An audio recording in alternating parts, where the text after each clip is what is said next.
Picture this. A man so feared that entire noble houses flee at the mention of his name, standing alone in a throne room built on blood and terror. Duke Cassian Dravenmore ruled the kingdom of Valadorn like a wolf commands its hunting ground. Absolute, merciless, untouchable. But power has a dark side nobody talks about. The strongest ruler in the north is about to learn that the real war isn't fought with swords. It's fought in the quiet spaces between heartbeats, in the moment when everything you built starts crumbling because of one woman who refused to bow. Stay with me until the end, hit that like button, and drop a comment telling me what city you're watching from. This is going to get brutal. The winter wind screamed against the black marble towers of Ravenwyke Fortress like it was trying to claw its way inside. Snow piled against the outer walls 3 feet deep, covering the courtyard where Cassian Dravenmore had executed 7 men the previous month for conspiracy. Their families still whispered about it in the lower districts. Quick deaths, they said. Almost merciful by the Duke's standards. Cassian stood before the massive arched windows of his private chambers, watching the storm tear across the northern territories. His reflection stared back at him from the glass. Dark hair swept back from sharp features, jaw carved from stone, eyes the color of steel just before it meets the forge. 34 years old and already a legend people told their children about to make them behave. The fireplace roared behind him, throwing shadows across tapestries depicting ancient victories. Gold thread caught the light, illustrating dead kings claiming territories that would eventually fall to dust like everything else. Cassian had learned that lesson early. Power was the only thing that mattered. Power and the will to use it without hesitation. A knock interrupted his thoughts. 3 sharp raps. His steward. "Come in." The door opened with barely a sound. Marcus Thorne entered, silver-haired and impeccably dressed despite the late hour. The old man had served Cassian's father and somehow survived the brutal transition when Cassian took control of Ravenwyke 8 years ago. Survival required intelligence. Marcus possessed it in abundance. "Your Grace, Lady Seraphine has arrived. The guards have escorted her to the east wing as you instructed." Cassian turned from the window. "Good. Make sure she understands the terms of her residence here. Her father's debts are considerable. She remains until they're settled in full." Marcus hesitated. A rare occurrence. "Of course, Your Grace. Should I inform her of the timeline?" "There is no timeline. Lord Edmund Vale gambled away 3 estates and borrowed against holdings he didn't own. The man's a fool. His daughter pays the price for his stupidity." The steward nodded and withdrew, leaving Cassian alone with thoughts that felt heavier than they should. He'd taken collateral before. Seized properties, imprisoned debtors, ruined entire family lines to make examples of weakness. This should have been routine, but Edmund Vale's daughter carried a reputation that preceded her arrival. Lady Seraphine Vale, 26 years old, educated in literature and philosophy at the Cathedral Academy before her family's fortune collapsed. Known throughout the Southern Territories for her refusal to marry any of the wealthy merchants who'd offered to rescue her father from bankruptcy. The rumors painted her as proud, stubborn, possibly delusional about her diminished status. Cassian had reviewed the reports 3 times. Something about the situation felt off, like a mechanism with one gear slightly misaligned. Noble daughters facing destitution usually married quickly or disappeared into convents. They didn't walk into the fortress of Valadorn's most feared duke as collateral for debt. Either she was brave or she had no idea what Ravenwyke really was. He'd find out soon enough. Seraphine stood in the center of her assigned chambers, examining the space with the careful attention of someone mapping escape routes. The room was larger than her family's entire remaining estate. Velvet curtains the color of deep wine framed windows that overlooked the inner courtyard. The bed could sleep 4 people comfortably. A fireplace dominated the north wall, already blazing with heat that drove back the winter cold. It was a gilded cage, and she understood exactly what it represented. Her maid Clara hovered near the doorway, wringing her hands like she expected executioners to burst in at any moment. "My lady, perhaps we should unpack." Seraphine moved to the trunk containing her few remaining possessions. "Running won't help. The Duke controls every road out of the northern territories. We're here because my father's an irresponsible gambler who thought he could outplay professionals. Now we deal with the consequences." Clara's voice dropped to a whisper. "They say terrible things about Duke Dravenmore. That he killed his own cousin for questioning his authority. That he once had a merchant flayed alive for stories." Seraphine pulled out a simple gray dress and laid it across the bed. Powerful men attract rumors like corpses attract flies. Most of it's exaggeration designed to keep people afraid. And if it's not, then we'll be very, very careful. The truth was, Seraphine had spent the 3-day journey to Ravenwyck researching everything available about Cassian Dravenmore. The man was brutal, calculating, and apparently incapable of mercy. He'd seized control of the Northern Territories after his father's death in circumstances that remained suspiciously unclear. The former Duke had supposedly fallen from his horse during a hunting expedition. No witnesses. Convenient timing right before he planned to name Cassian's younger brother as heir. The younger brother died 6 months later.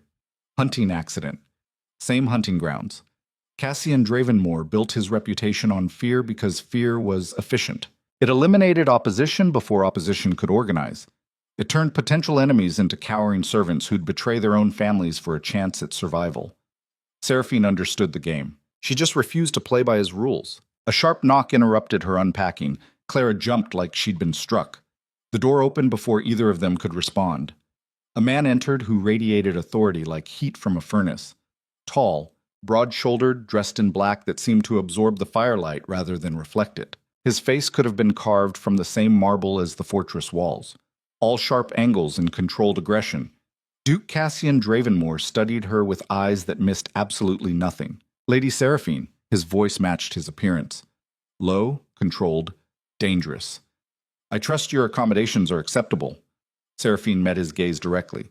She didn't curtsy, didn't lower her eyes. The room is generous, Your Grace. Far more comfortable than I expected for a prisoner. Something flickered across his expression. Surprise, maybe. Or anger. You're not a prisoner. You're a guest whose departure is temporarily inconvenient. Semantics. I'm here against my will because my father's debts give you legal claim over me until they're satisfied. That's imprisonment with better furniture. Cassian moved deeper into the room with the fluid grace of a predator circling prey. Clara made a small sound of terror and retreated toward the door. The Duke ignored her completely, his attention locked on Seraphine like she was a puzzle he intended to solve through force if necessary. Most people fear me, Lady Seraphine. They see the power I wield and understand that defiance results in consequences. You seem to lack that basic survival instinct. Or perhaps I simply refuse to grovel before someone who's never earned my respect through anything except inherited privilege and strategic cruelty. The temperature in the room dropped 10 degrees. Clara whimpered. Cassian stopped 3 feet from Seraphine, close enough that she could see the gray flecks in his steel-colored eyes, close enough to understand that he could snap her neck before she took another breath. But she didn't step back, didn't flinch. Careful. His voice went even quieter, softer, infinitely more threatening. You're clever enough to know that words have prices in Ravenwyck. Every insult is noted, every challenge remembered. I've destroyed men for less than what you just said. Then destroy me! Seraphine's heart hammered against her ribs, but she kept her voice steady. Execute me for honesty and prove that every terrible story told about the Iron Duke is completely accurate. Show the kingdom that Cassian Dravenmore is exactly the monster everyone believes him to be.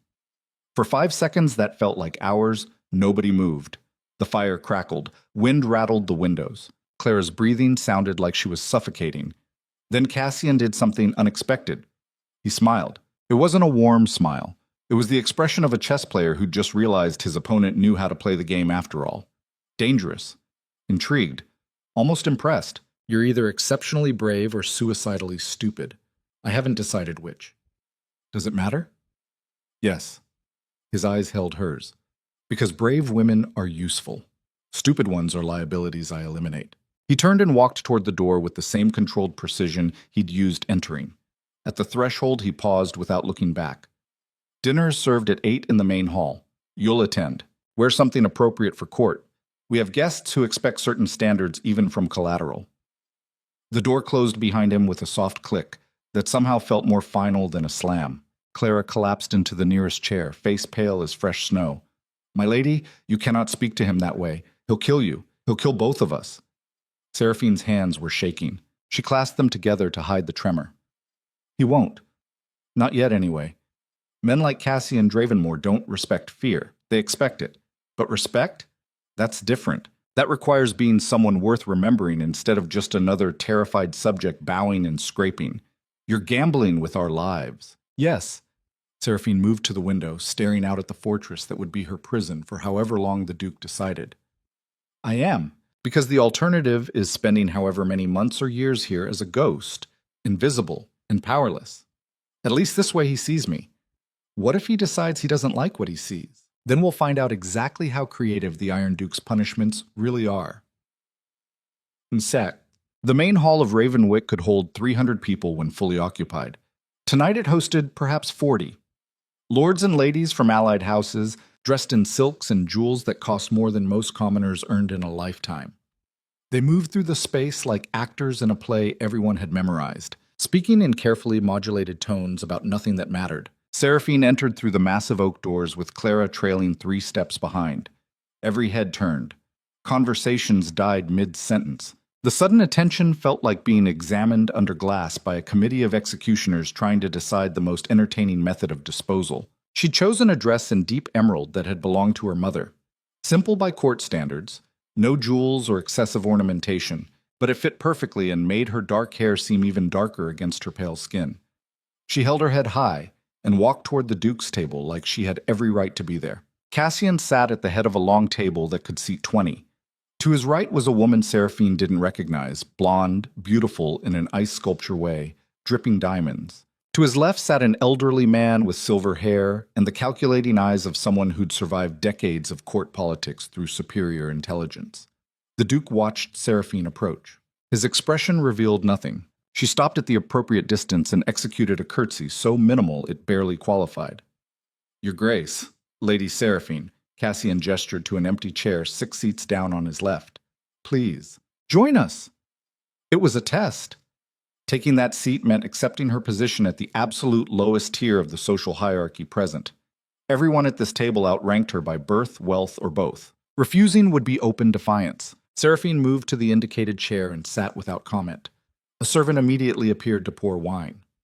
The blonde woman leaned forward slightly, examining Seraphine with the kind of attention usually reserved for unusual insects. "So you're the Vale daughter. I've heard interesting stories.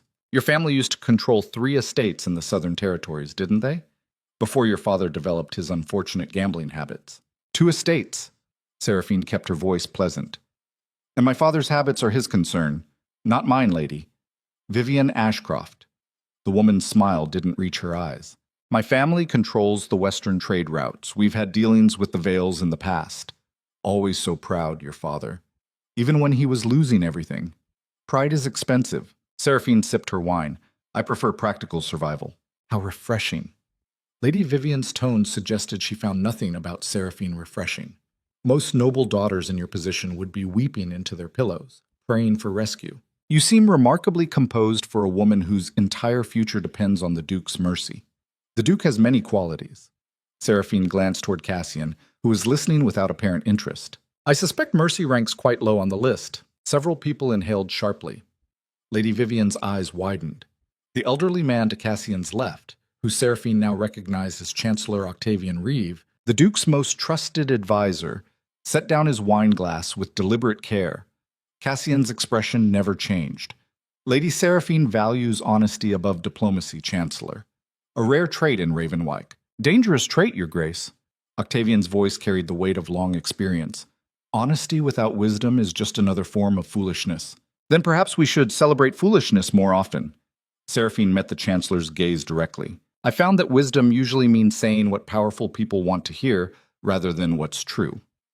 That kind of wisdom seems particularly worthless." The silence that followed could have frozen water. Cassian leaned back in his chair, watching Seraphine with an expression that might have been fascination or might have been the look a scientist gives a specimen before dissection. "You believe truth has value even when it results in punishment?" "I believe truth is the only thing that has value. Everything else is performance. And if the truth offends those who hold power over your life, then they're weak rulers who require lies to maintain control." Lady Vivian made a choking sound. Chancellor Octavian's face hardened into something that promised future consequences. Half the nobles at the table looked like they expected Cassian to draw his sword and execute Seraphine between courses. Instead, the Duke smiled. Not the calculated smile from earlier. Something closer to genuine amusement. "You have unusual courage for someone in your position, Lady Seraphine. Courage is just fear that learned to walk upright, Your Grace." The conversation shifted after that, moving to safer topics.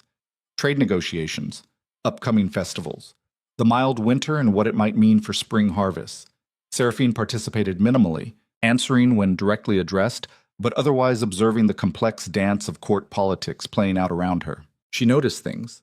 The way Lady Vivian kept touching Cassian's arm, claiming his attention with practiced ease. The way the Chancellor watched everyone at the table like a master strategist playing multiple games simultaneously. The way younger nobles deferred to older ones with the automatic reflex of people who'd been trained since birth in the proper hierarchy. And she noticed how Cassian never quite looked away from her for more than a few seconds. After dinner, as guests dispersed toward the drawing rooms for drinks and gossip, Cassian intercepted Seraphine in the corridor outside the main hall. "Walk with me." It wasn't a request. Seraphine nodded to Clara, who retreated with visible relief and fell into step beside the Duke as he led her through Ravenwyke's maze of corridors. They walked in silence for several minutes, their footsteps echoing off stone walls decorated with portraits of dead rulers who all seemed to be glaring down in judgment. Cassian moved with the easy confidence of someone who knew every inch of his territory, who'd walked these halls so many times that navigation required no conscious thought. He stopped beside a series of tall windows overlooking the western courtyard. Snow fell in heavy curtains, accumulating on the frozen fountains that wouldn't run again until spring. "You're playing a dangerous game, Lady Seraphine." She joined him at the window. "Am I? You insult my chancellor. You challenge my authority in front of witnesses. You refuse to show the deference your position requires. Either you're testing boundaries, or you genuinely don't understand how Ravenwyke functions. Perhaps I understand perfectly and simply refuse to participate in a system built on fear and submission."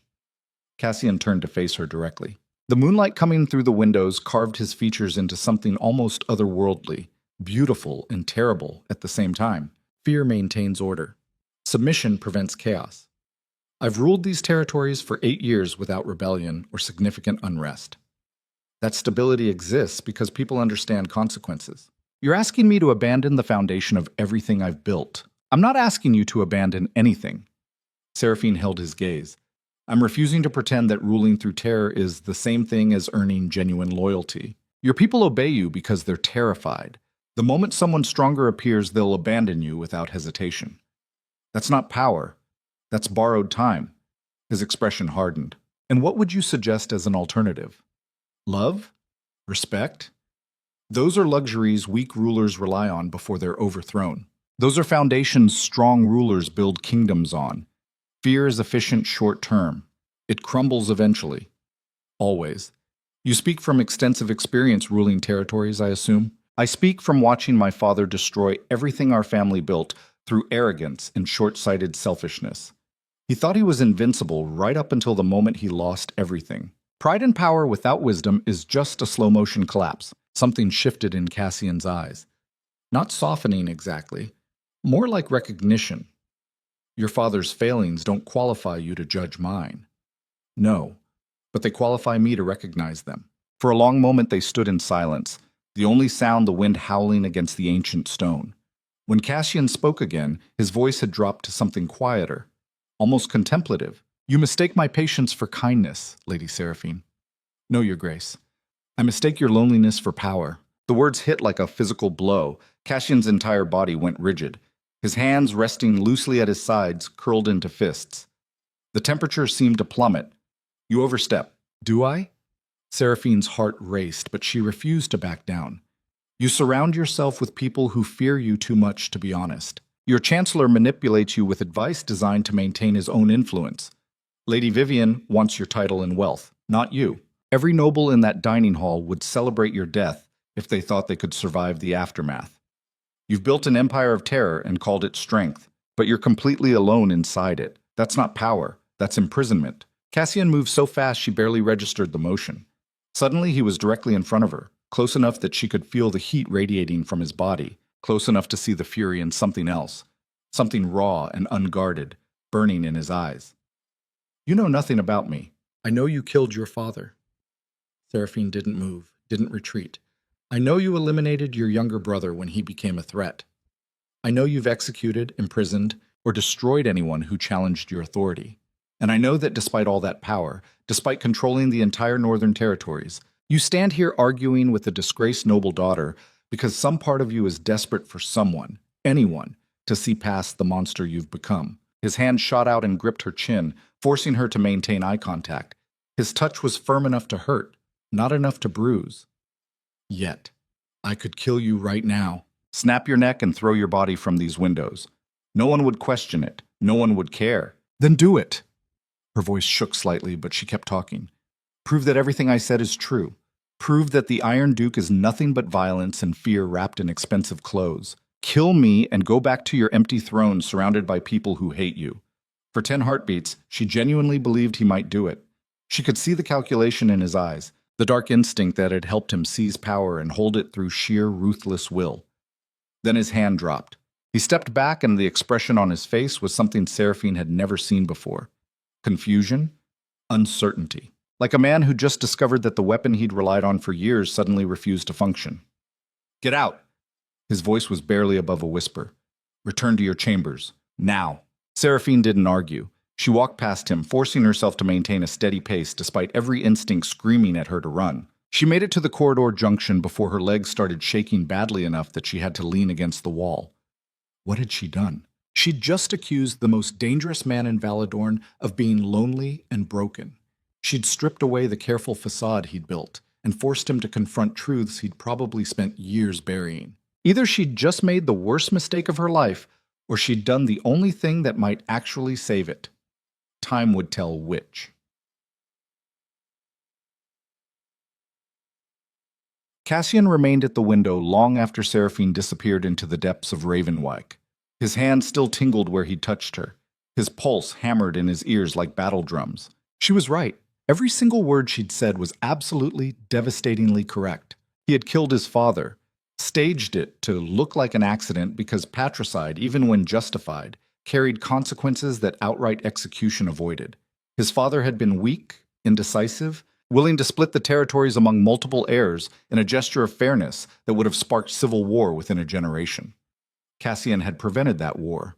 The cost was his father's life and any remaining illusion that mercy had a place in Ravenwyke. His brother had been next, younger, more charismatic, more interested in parties and hunts than governance.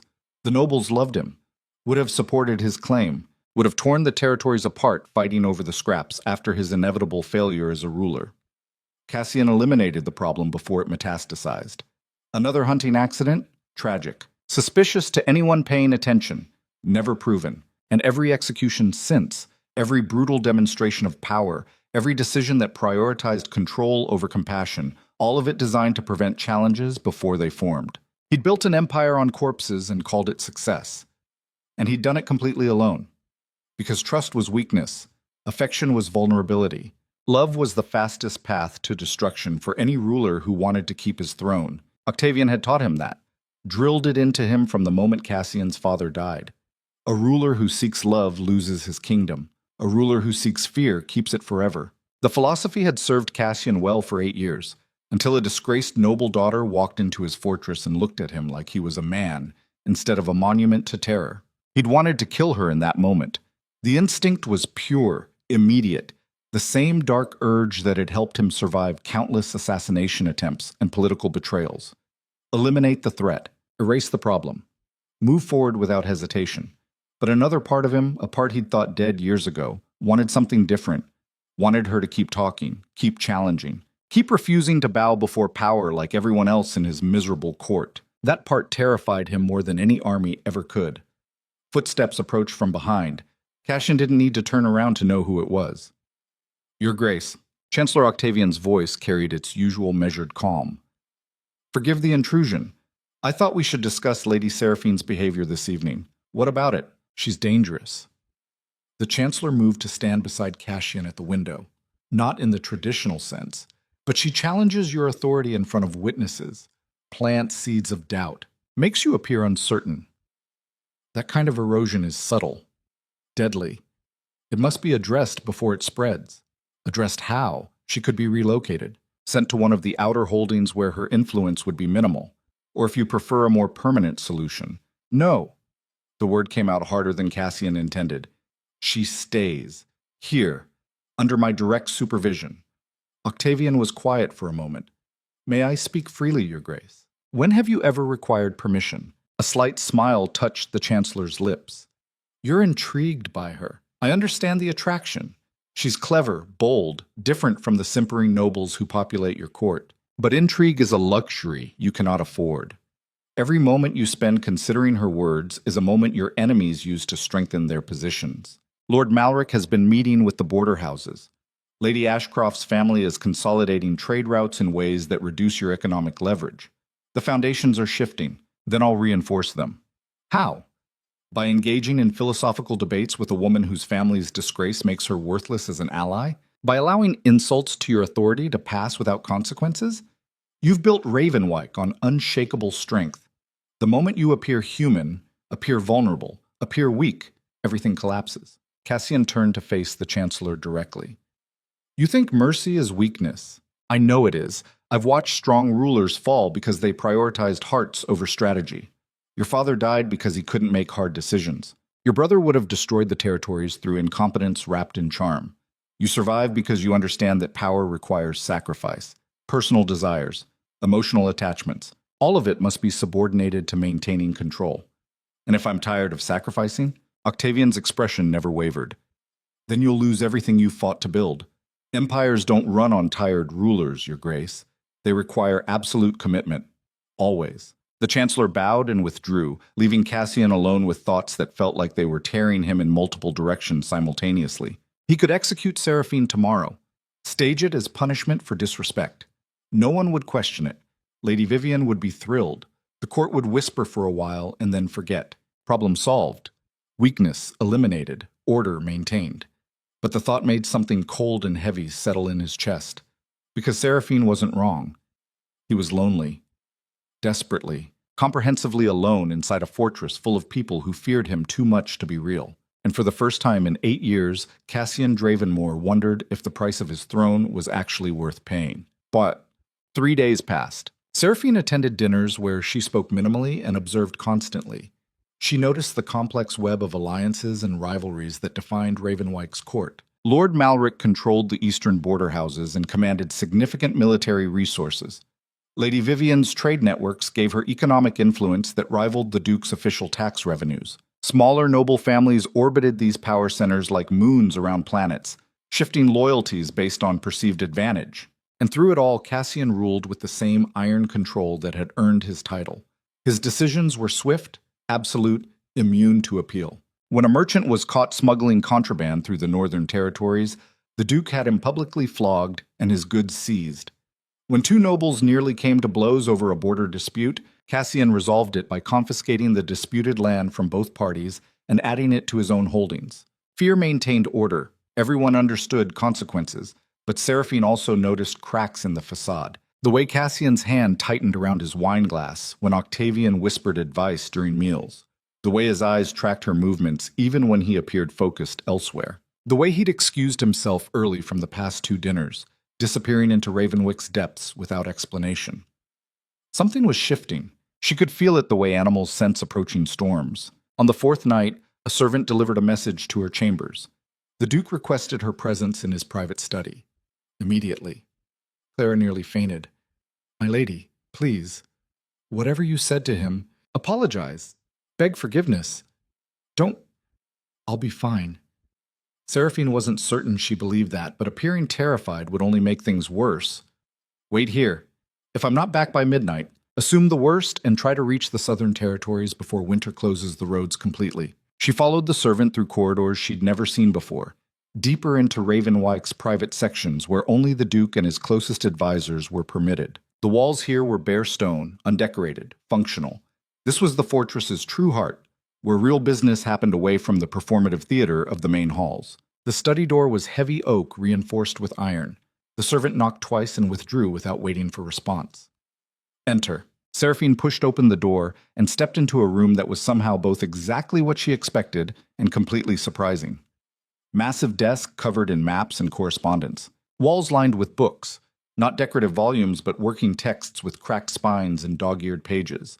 A fireplace large enough to stand in. Windows overlooking the northern cliffs where the fortress dropped away to sheer rock faces that plunged hundreds of feet to the valley below. Cassian stood at those windows silhouetted against moonlight and falling snow. Close the door. She obeyed. The lock clicked with a finality that sent ice down her spine. The Duke didn't turn around. 3 days ago, you accused me of being lonely, of building an empire of fear because I'm incapable of anything else. Do you remember? Yes, Your Grace. I've spent those 3 days considering whether to have you executed for the insult.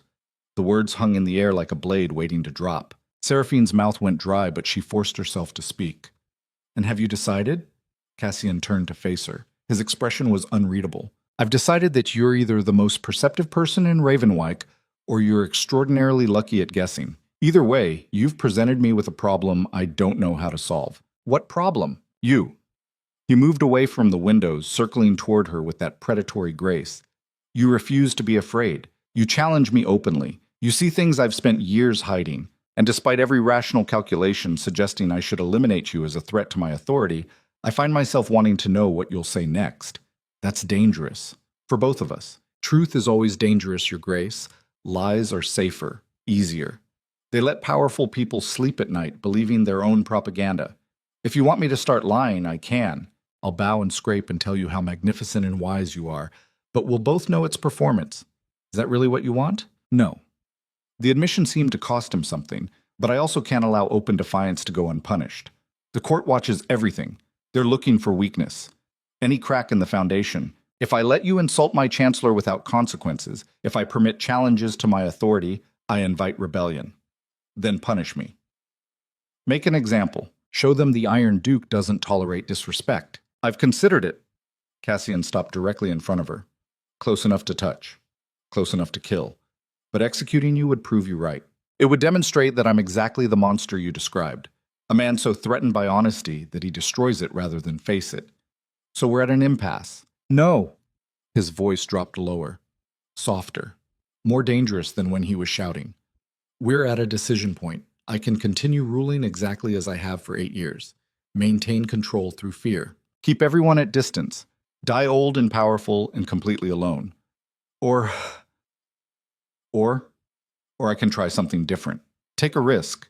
Allow one person to see past the performance and maybe, discover whether there's anything underneath worth salvaging. The vulnerability in that statement was more shocking than any threat could have been. Seraphine's heart hammered against her ribs.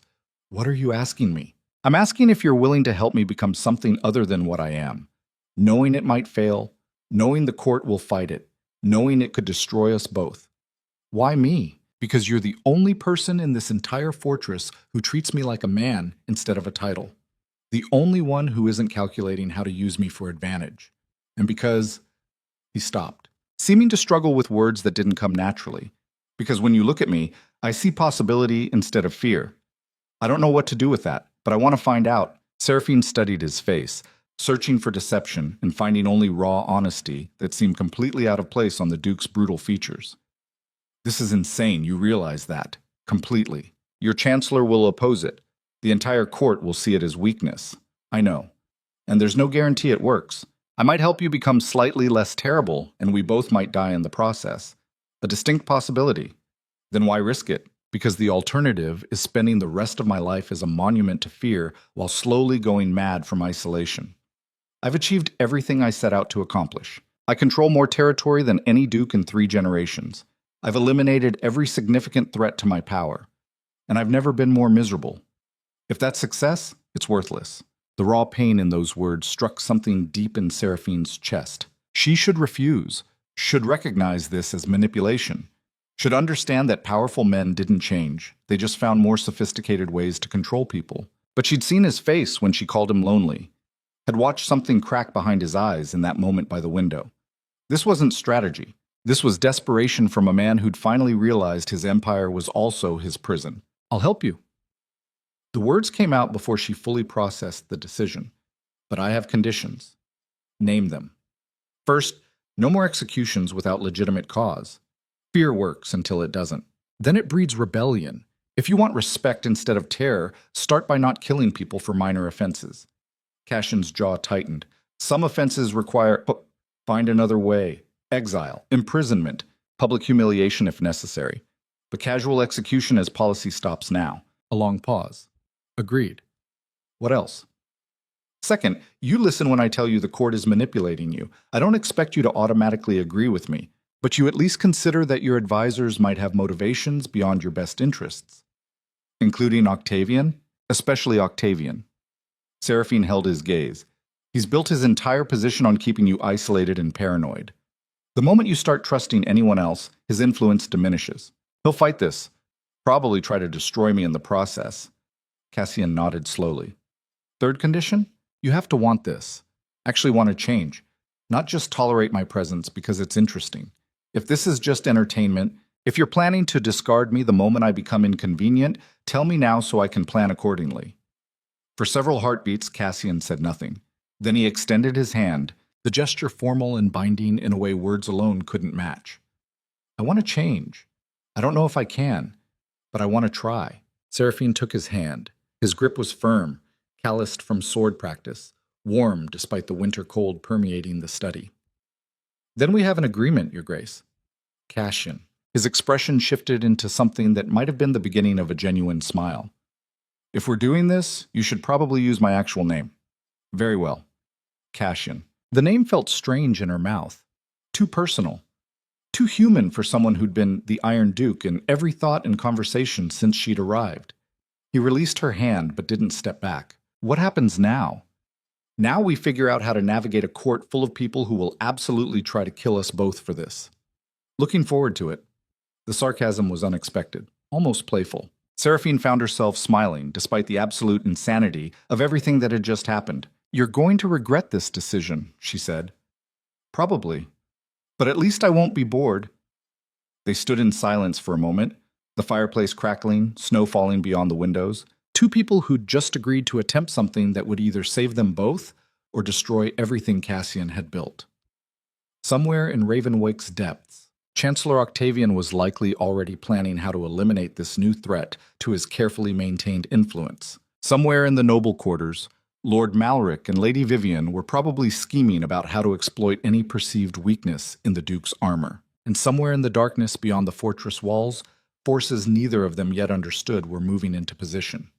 But in that moment, in Cassian's private study with firelight dancing across ancient stone, Seraphine felt something she hadn't experienced since her family's collapse. Hope. Dangerous. Fragile. Possibly doomed. But real. That's it. The next morning, Duke Cassian Dravenmore made an announcement that sent shockwaves through Ravenwick's entire power structure. Lady Seraphine Vale was being elevated from collateral to official advisor on matters of governance and court relations. She would attend all council meetings. Her counsel would be sought on significant decisions, and any disrespect shown to her would be treated as disrespect to the Duke himself. The decree was absolute, non-negotiable, already sealed with the Duke's authority. Chancellor Octavian's face remained perfectly neutral as the announcement was read. Lady Vivian's wine glass shattered in her hand. Lord Malric excused himself from breakfast early, citing urgent business in the Eastern Territories. And throughout Ravenwyke Fortress, in corridors and chambers and secret meeting rooms, the whispers began. The Iron Duke had a weakness now. And weakness, in a place built on fear and power, was blood in the water. The announcement rippled through Ravenwyke like poison spreading through bloodstream. By noon, every servant knew. By evening, the entire Northern Territories had heard. Duke Cassian Dravenmore had elevated a disgraced noble daughter to advisor status. The Iron Duke, who'd ruled through fear and isolation for 8 years, had just publicly declared that someone else's opinion mattered. The court reacted exactly as Seraphine had predicted, with knives hidden behind silk smiles. She sat in her chambers while Clara paced frantically, wringing her hands like she was trying to squeeze water from stone. My lady, this is madness. You've painted a target on yourself. Every noble in this fortress wants you dead now. They wanted me dead yesterday. Seraphine reviewed the stack of documents Cassian had sent over. Council minutes from the past 6 months. Trade agreements. Border dispute resolutions. Tax collection reports. Nothing classified, but enough to understand how Ravenwyck actually functioned beneath the theatrical displays of power. Now they're just more motivated about it. This isn't a joke. Lady Vivian controls half the trade routes in the Northern Territories. Lord Malric commands 3,000 soldiers. Chancellor Octavian has been the Duke's closest advisor since before you were born. Any one of them could destroy you without breaking stride. So could Cassian, but he chose not to. Seraphine set down a particularly dense contract involving grain shipments and looked directly at her maid. I know you're scared. I'm terrified. But walking away now means we lose everything. At least this way we have a chance. A chance at what? Getting your throat cut in the middle of the night? At changing something that desperately needs changing. This place runs on fear and manipulation. People die because showing mercy looks weak. Alliances form and collapse based on who's most ruthless. That's not governance. That's barely controlled chaos waiting for the right spark to explode. And you think one woman with no real power can fix centuries of brutal tradition? No. But one woman might convince a very powerful duke that there's another way. That's worth the risk. Clara stopped pacing. Her voice dropped to barely above whisper. You're falling for him. The accusation hung in the air like smoke. Seraphine wanted to deny it reflexively, wanted to explain that this was strategy, survival instinct, calculated risk, based on reading Cassian's psychological vulnerabilities. But the words stuck in her throat because they'd be lies. Something had shifted during that conversation in his study, when he'd admitted to being miserable despite achieving everything, when he'd asked for help with the kind of raw vulnerability that powerful men weren't supposed to possess. She'd seen past the monster everyone else feared and glimpsed someone desperately trying not to drown in isolation of his own creation. That was dangerous in ways assassination attempts could never match. I'm trying to survive. That was true if incomplete. Everything else is secondary. Clara's expression suggested she didn't believe that for a second, but she was smart enough not to push. A knock interrupted before either of them could continue. The door opened without waiting for permission. A young man in the Duke's colors stood at attention, clearly nervous about entering a lady's private chambers uninvited. Lady Seraphine. His Grace requests your presence in the council chamber. The morning session begins in 20 minutes. This was it. The first real test. Walking into a room full of people who viewed her as either threat or opportunity, none of whom wanted her there, all of whom had decades more experience navigating court politics. Seraphine stood and smoothed her dress. Dark blue today, simple cut, no jewelry. Looking wealthy would make her a target. Looking weak would invite attacks. She needed to project competence without arrogance. Tell His Grace I'll be there shortly. The messenger bowed and withdrew. Clara immediately started fussing with Seraphine's hair, trying to arrange it into something more formal. My lady, please be careful. Don't trust anyone in that room, especially the Chancellor. I wouldn't trust him if he was the last person in Valadorn. Good, because he's probably already planning how to get rid of you. The council chamber was smaller than Seraphine expected. Circular room, high ceiling, dominated by a round table that could seat perhaps 15 people. Windows overlooked the eastern courtyard where guards drilled in formation, their movements precise despite the cold. 8 people were already present when she entered. Cassian sat at the table's head, reviewing documents with the same intense focus he probably applied to battlefield strategy. Chancellor Octavian occupied the seat to his right, silver hair perfectly arranged, eyes missing nothing. Lady Vivienne sat 3 chairs down, dressed in emerald silk that probably cost more than Seraphine's entire remaining wardrobe. Lord Malric held the opposite side, flanked by 2 younger nobles Seraphine didn't recognize. Every head turned when she entered. The temperature seemed to drop 10 degrees. Cassian looked up. Lady Seraphine, please. He gestured to an empty chair directly to his left. The position of honor, the seat traditionally reserved for the Duke's closest advisor or heir. Octavian's expression never changed, but something cold flickered behind his eyes. Seraphine moved to the indicated chair and sat, acutely aware of every gaze tracking her movement. Thank you, Your Grace. We were just reviewing the eastern border situation. Cassian's tone was purely professional. Lord Malric, please continue. Malric was probably 50, built like someone who'd spent decades in armor, scarred face suggesting he'd survived battles that killed better men. He looked at Seraphine like she was an insect that had wandered into a wolf den. As I was saying before the interruption, the border houses report increased bandit activity. Trade caravans attacked. Supply routes disrupted. They're requesting additional military support. How many attacks? Seraphine asked. The question landed like a stone in still water. Several people inhaled sharply. Malric's face hardened. I'm sorry, did someone address you? Cassian's voice cut through the tension.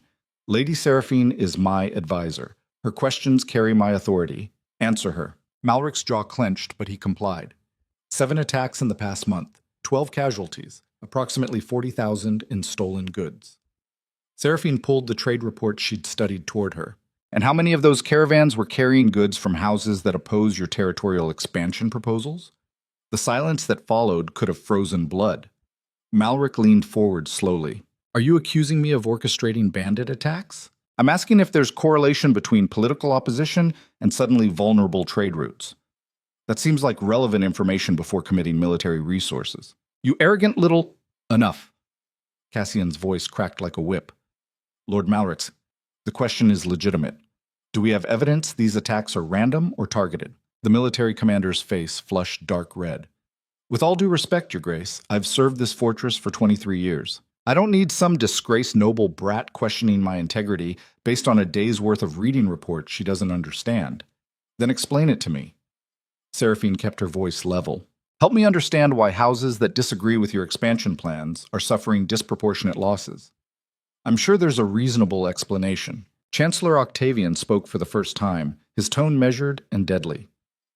Lady Seraphine raises an interesting point, Lord Malric, though her delivery lacks the diplomatic finesse one might expect from an experienced advisor. Perhaps we should examine the attack patterns more carefully before allocating resources. It was a masterful move, appearing to support her question while simultaneously emphasizing her inexperience and lack of diplomatic skill, undermining her credibility while seeming reasonable. Cassian caught it immediately. His eyes narrowed slightly. The Chancellor is correct. Lord Malric, have detailed reports prepared showing attack locations, affected houses, and cargo manifests. We'll review them before making decisions about troop deployment. Malric looked like he wanted to argue, but recognized the dismissal. As you command, Your Grace. The meeting continued for another hour. Border disputes, tax collection efficiency, proposed trade agreements with southern territories. Seraphine participated minimally, asking occasional questions designed to expose inconsistencies rather than challenge authority directly. She noticed patterns. The way Octavian and Vivian exchanged glances when Cassian mentioned reducing execution quotas. The way younger nobles deferred to Malric on anything involving military resources. The way information seemed to flow through invisible channels, everyone knowing things that shouldn't have left closed meetings. Ravenwick's court wasn't just corrupt. It was organized corruption with systems and hierarchies more complex than the official governance structure. When Cassian finally dismissed the council, Octavian lingered. Your Grace, might I have a moment? Of course, Chancellor. Seraphine started to leave, but Cassian's voice stopped her. Stay. Anything the Chancellor wishes to discuss can be said in front of my advisor. Octavian's smile never reached his eyes. As you wish. Your Grace, I wanted to express concern about this morning's session. Lady Seraphine's questions, while showing admirable initiative, created unnecessary tension with Lord Malric. The military houses are already skeptical about changes to long-standing policies. Appearing to question their loyalty could have serious consequences. She questioned correlation, not loyalty. Cassian's tone remained neutral. That's what advisors do. Of course. But inexperienced advisors sometimes fail to recognize when their questions undermine carefully maintained alliances. Lord Malric is proud. He won't forget being challenged in front of the council, and he commands significant resources that we need stable and cooperative. Then perhaps Lord Malric should ensure his actions don't create questions about correlation between political opposition and convenient bandit attacks. Seraphine met the Chancellor's gaze directly. If everything is legitimate, detailed reports will prove that. If not, we've identified a problem that needs addressing. You assume malice where inefficiency is more likely. Octavian's voice carried the patient condescension of someone explaining basic concepts to a child. Border security is complicated. Bandit activity fluctuates based on weather, harvest cycles, troop positioning. Drawing conclusions from limited data is how inexperienced advisors create political disasters, and ignoring patterns is how experienced advisors maintain corruption that serves their interests. The words came out harder than Seraphine intended. I apologize if asking questions disrupts the comfortable status quo. But if that status quo includes organized theft disguised as random attacks, maybe disruption is exactly what's needed. The Chancellor's expression never changed, but something cold and final settled into his eyes, like a judge passing sentence. Your Grace. He turns to Cassian. I've served your family for 32 years, helped your father stabilize the territories after the succession wars, guided you through the difficult transition after his death. I've always acted in Ravenwick's best interests. But I cannot effectively advise you if my counsel is constantly undermined by someone with no experience and no understanding of the delicate balances we've spent decades building. It was an ultimatum delivered with perfect politeness. Choose between me and her. Cassian stood, moving to the windows overlooking the courtyard. For a long moment he said nothing, just watched guards drilling in precise formations below. When he finally spoke, his voice was quiet, absolutely certain. Chancellor, your service has been invaluable. But if the delicate balances you've spent decades building require suppressing legitimate questions and protecting corruption, then perhaps those balances need to collapse. Octavian's face went completely blank. Your Grace, you're dismissed, Chancellor. Thank you for your concern.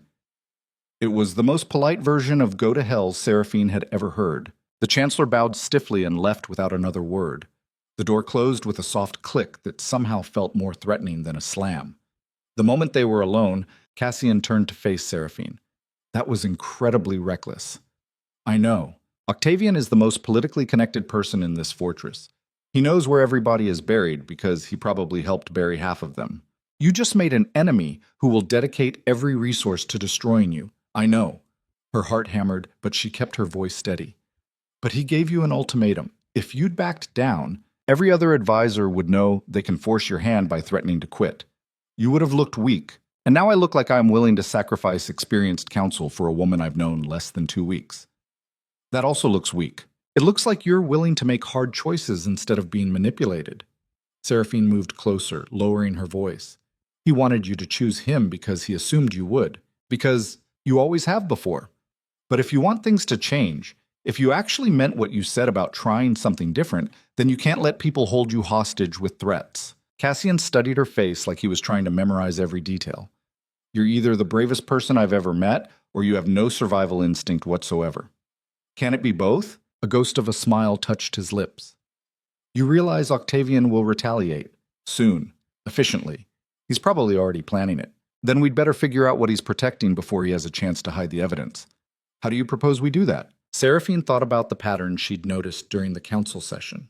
The glances between Octavian and Vivienne.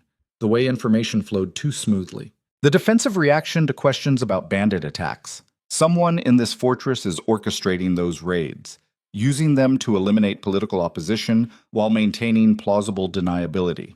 Malric's probably involved, but he's not smart enough to design the whole operation. That takes someone with deep knowledge of trade routes, political vulnerabilities, and court connections. You think Octavian is behind it. I think Octavian benefits from constant low-level conflict that requires your attention on military matters instead of governance reform. I think he's been encouraging your brutality for years because it maintains the power structure he controls.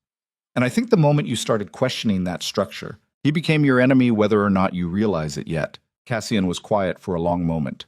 If you're wrong about this, if we investigate the Chancellor based on speculation and find nothing, I'll have alienated the one person who's kept this court functioning for 3 decades. And if I'm right and you do nothing, he'll destroy any chance of actual change while maintaining his influence through fear and manipulation. Either way, there's risk. You just have to decide which outcome you can live with. The Duke moved back to the windows, staring out at his fortress like he was seeing it for the first time. 8 years. I've ruled these territories for 8 years and never once questioned whether the people closest to me were actually loyal or just exceptionally good at hiding their knives. That's what isolation does. Makes you powerful and blind simultaneously. How do we investigate without tipping him off? We start with the trade reports. Cross-reference attacked caravans with houses that have opposed expansion proposals. Map the patterns. If there's correlation, we dig deeper. Quietly. And if we find proof, then you have to decide whether you're willing to move against the man who taught you how to rule. Because that's what this comes down to. Octavian has been shaping your entire philosophy of governance. If he's corrupt, if he's been manipulating you, then everything you've built is compromised. The weight of that realization settled over the room like snow, accumulating on ancient stone. Cassian turned back to face her. Why are you helping me? Really? Your father's debt gives you reason to hate me.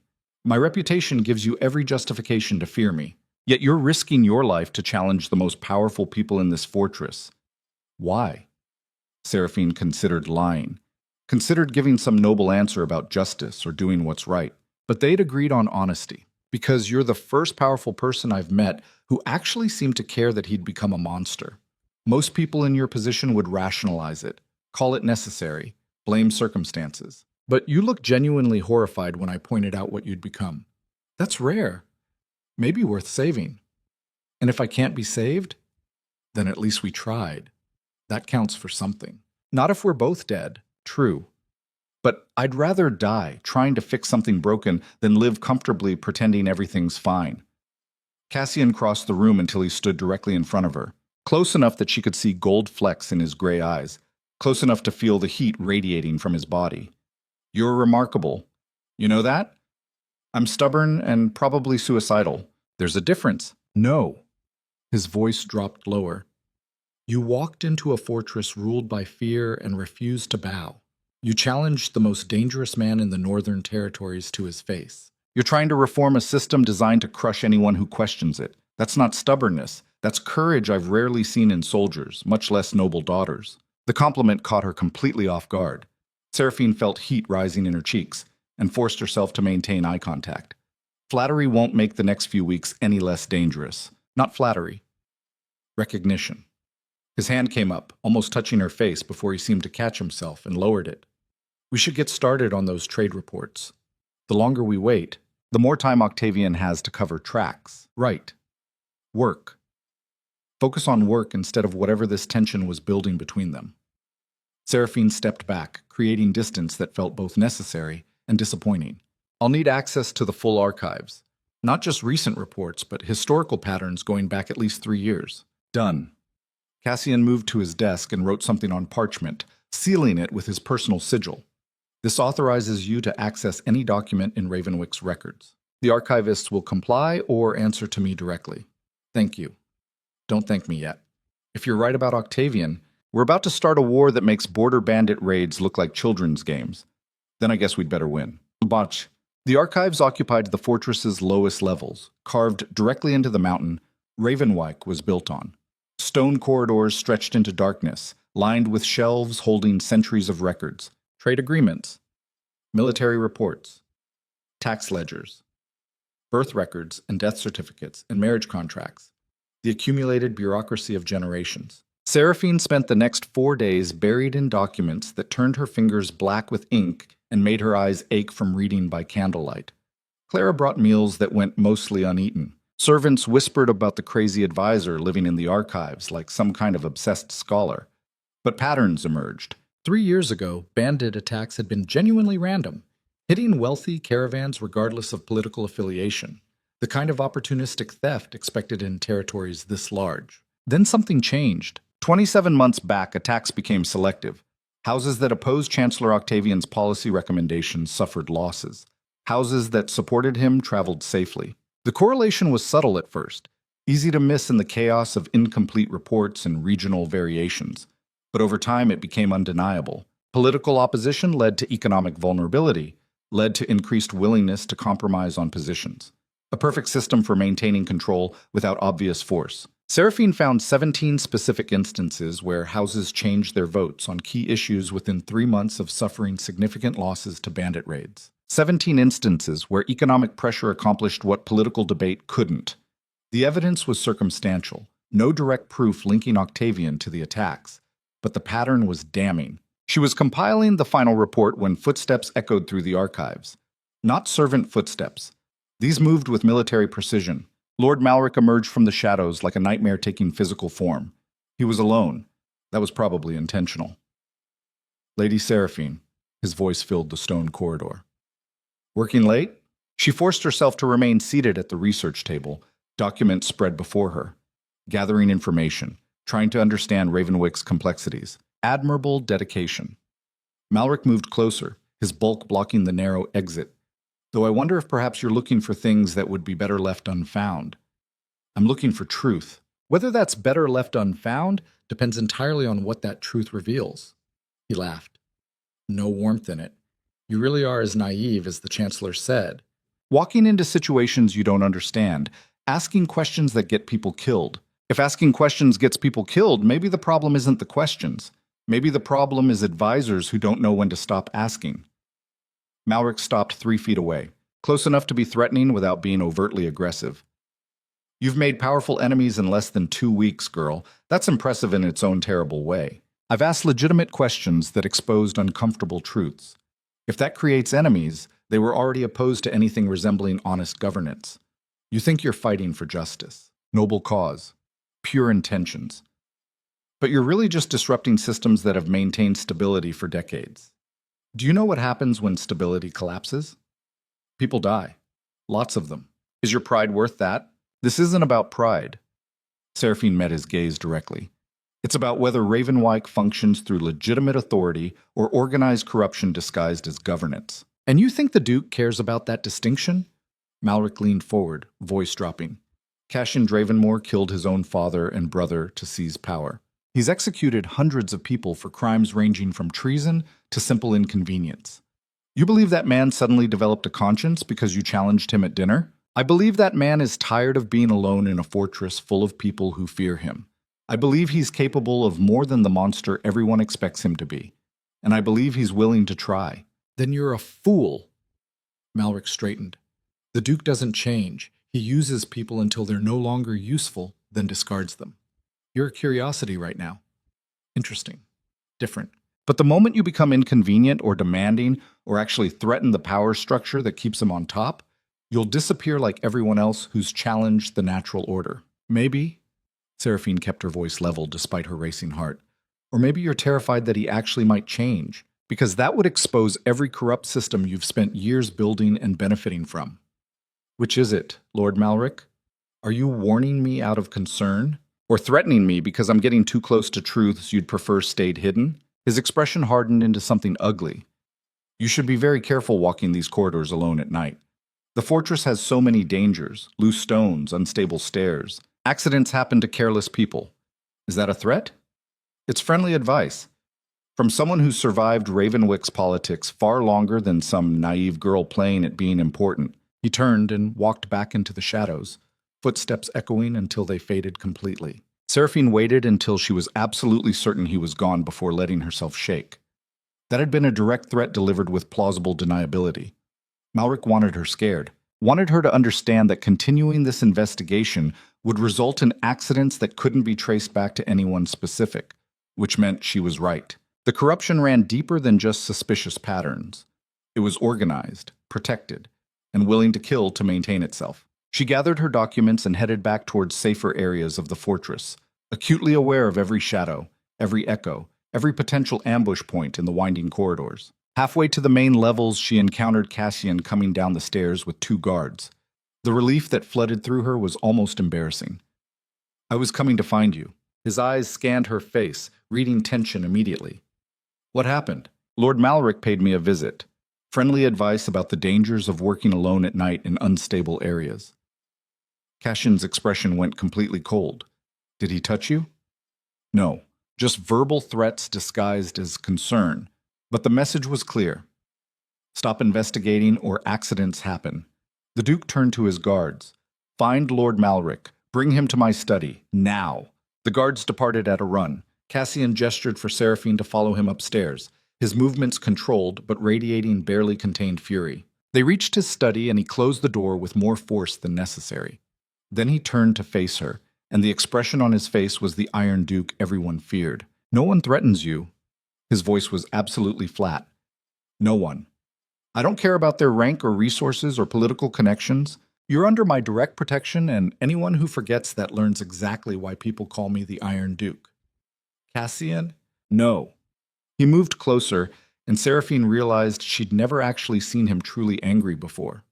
Controlled, yes. Cold, yes. But this was rage held in check by sheer force of will.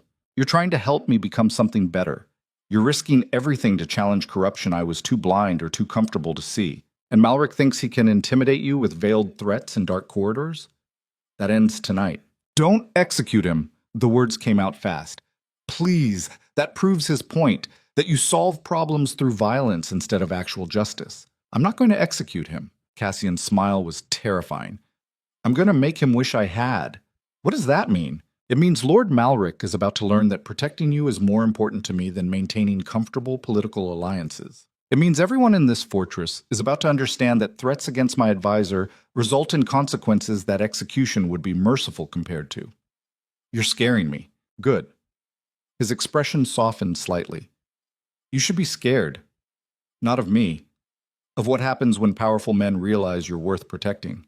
Because that changes every calculation they've made about how to maintain control. A knock interrupted.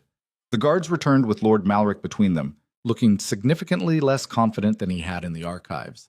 Cassian gestured to a chair. Sit. Malric sat. The guards positioned themselves, blocking the door. Your Grace, if this is about my conversation with Lady Seraphine, you threatened her, Cassian's voice was conversational, warned her about accidents in dark corridors, suggested that continuing her work might result in unfortunate incidents. Did I miss anything? I was expressing legitimate concern about... You threatened the woman I've placed under my direct protection and given authority equal to the Chancellor himself. That's not concern. That's stupidity so profound I'm genuinely questioning whether you possess basic survival instincts. Lord Malric's face flushed. With respect, Your Grace, Lady Seraphine has been making accusations without proof, disrupting council proceedings, insulting advisors who've served loyally for decades. Someone needed to explain the potential consequences of her recklessness. So you took it upon yourself to threaten her with death disguised as accident. Cassian circled behind Malric's chair like a predator, selecting the best angle of attack. Did you think I wouldn't find out? Did you think she wouldn't tell me? Or did you assume I'd ignore it because maintaining your military support is more important than protecting one advisor? The military commander shifted uncomfortably. I assumed Your Grace would understand the need for discretion when dealing with disruptive elements. Disruptive elements. Cassian's voice dropped to something barely above a whisper, infinitely more dangerous than shouting. You mean someone who asks questions that expose corruption you benefit from? Someone who threatens the comfortable systems you and the Chancellor have built while pretending to serve my interests? That's not... Strip him. The command came without warning, without emotion, like ordering furniture moved. The guards hesitated for exactly 1 second before obeying. They grabbed Malric, who struggled and protested and systematically removed his expensive coat, his silk shirt, his boots, left him sitting in the Duke's study in nothing but undergarments, all dignity stripped away. Seraphine watched, horrified and fascinated. Cassian circled to stand directly in front of the humiliated lord. Here's what happens next. You return to your estate in the Eastern Territories. Tonight. You remain there until I summon you back. Every trade agreement you control, every military command you hold, every political alliance you've built, all of it frozen until I personally review whether your service to Ravenwyke has been legitimate or just elaborate theft disguised as governance. Your Grace, please. Your lands remain yours. Your title remains yours. But your influence ends the moment you leave this room. And if I discover that you've been orchestrating bandit attacks to eliminate political opposition, if I find proof that you've been working with the Chancellor to manipulate me into maintaining systems that serve your interests instead of the territories, then what I do to you will make every brutal execution I've ordered look merciful. Malric's face had gone from red to pale white. This is because of her, because she... No. Cassian leaned down until they were eye to eye. This is because you forgot that every ounce of power you wield comes from me. You forgot that threatening someone under my protection is threatening me. You forgot that the Iron Duke doesn't tolerate disloyalty, and threatening my advisor is the ultimate expression of disloyalty. He straightened and gestured to the guards. Escort Lord Malric to the gates. Make sure he understands that returning without explicit summons results in immediate execution. The guards hauled Malric to his feet and dragged him from the study, still protesting, still trying to salvage some scrap of dignity. The door closed. Silence fell like snow. Seraphine found her voice. That was brutal. Yes. Cassian moved to pour wine with hands that were completely steady. It was also necessary. Malric needed to understand that the old rules no longer apply. That protecting you takes precedence over maintaining comfortable alliances. Everyone else who witnessed what just happened needs to understand the same thing. You humiliated one of the most powerful military commanders in the Northern Territories. He'll never forgive that. I know. He handed her a glass. But he'll also never forget it. Fear and humiliation are more effective than execution for sending messages. Dead men can't spread warnings. Broken, prideful men tell everyone what happens when they cross the Duke. This is still ruling through fear. Yes. But now the fear serves a different purpose. Before, people feared questioning me. Now they fear threatening what I've chosen to protect. That's progress. Imperfect, brutal progress, but progress. Seraphine sipped wine that tasted like smoke and regret. What happens when Octavian hears about this? He'll escalate. Faster than I expected. We've just declared war on the entire system he's spent decades building. He can't let that stand. So what do? We finish your investigation, find the proof, present it to the full council, and force every noble in Ravenwyck to choose sides publicly. Because that's the only way this ends. Not with subtle political maneuvering, but with open confrontation where everyone's loyalties become clear. And if we lose, then we both die, and Ravenwyck continues exactly as it has for generations. Corrupt, brutal, slowly rotting from within while pretending everything's fine. Seraphine met his eyes. That's not going to happen. No, Cassian smiled. Genuinely this time. It's not. Because you're too stubborn to fail and I'm too tired of being a monster to go back. They stood in silence, drinking wine and contemplating the war they'd just started.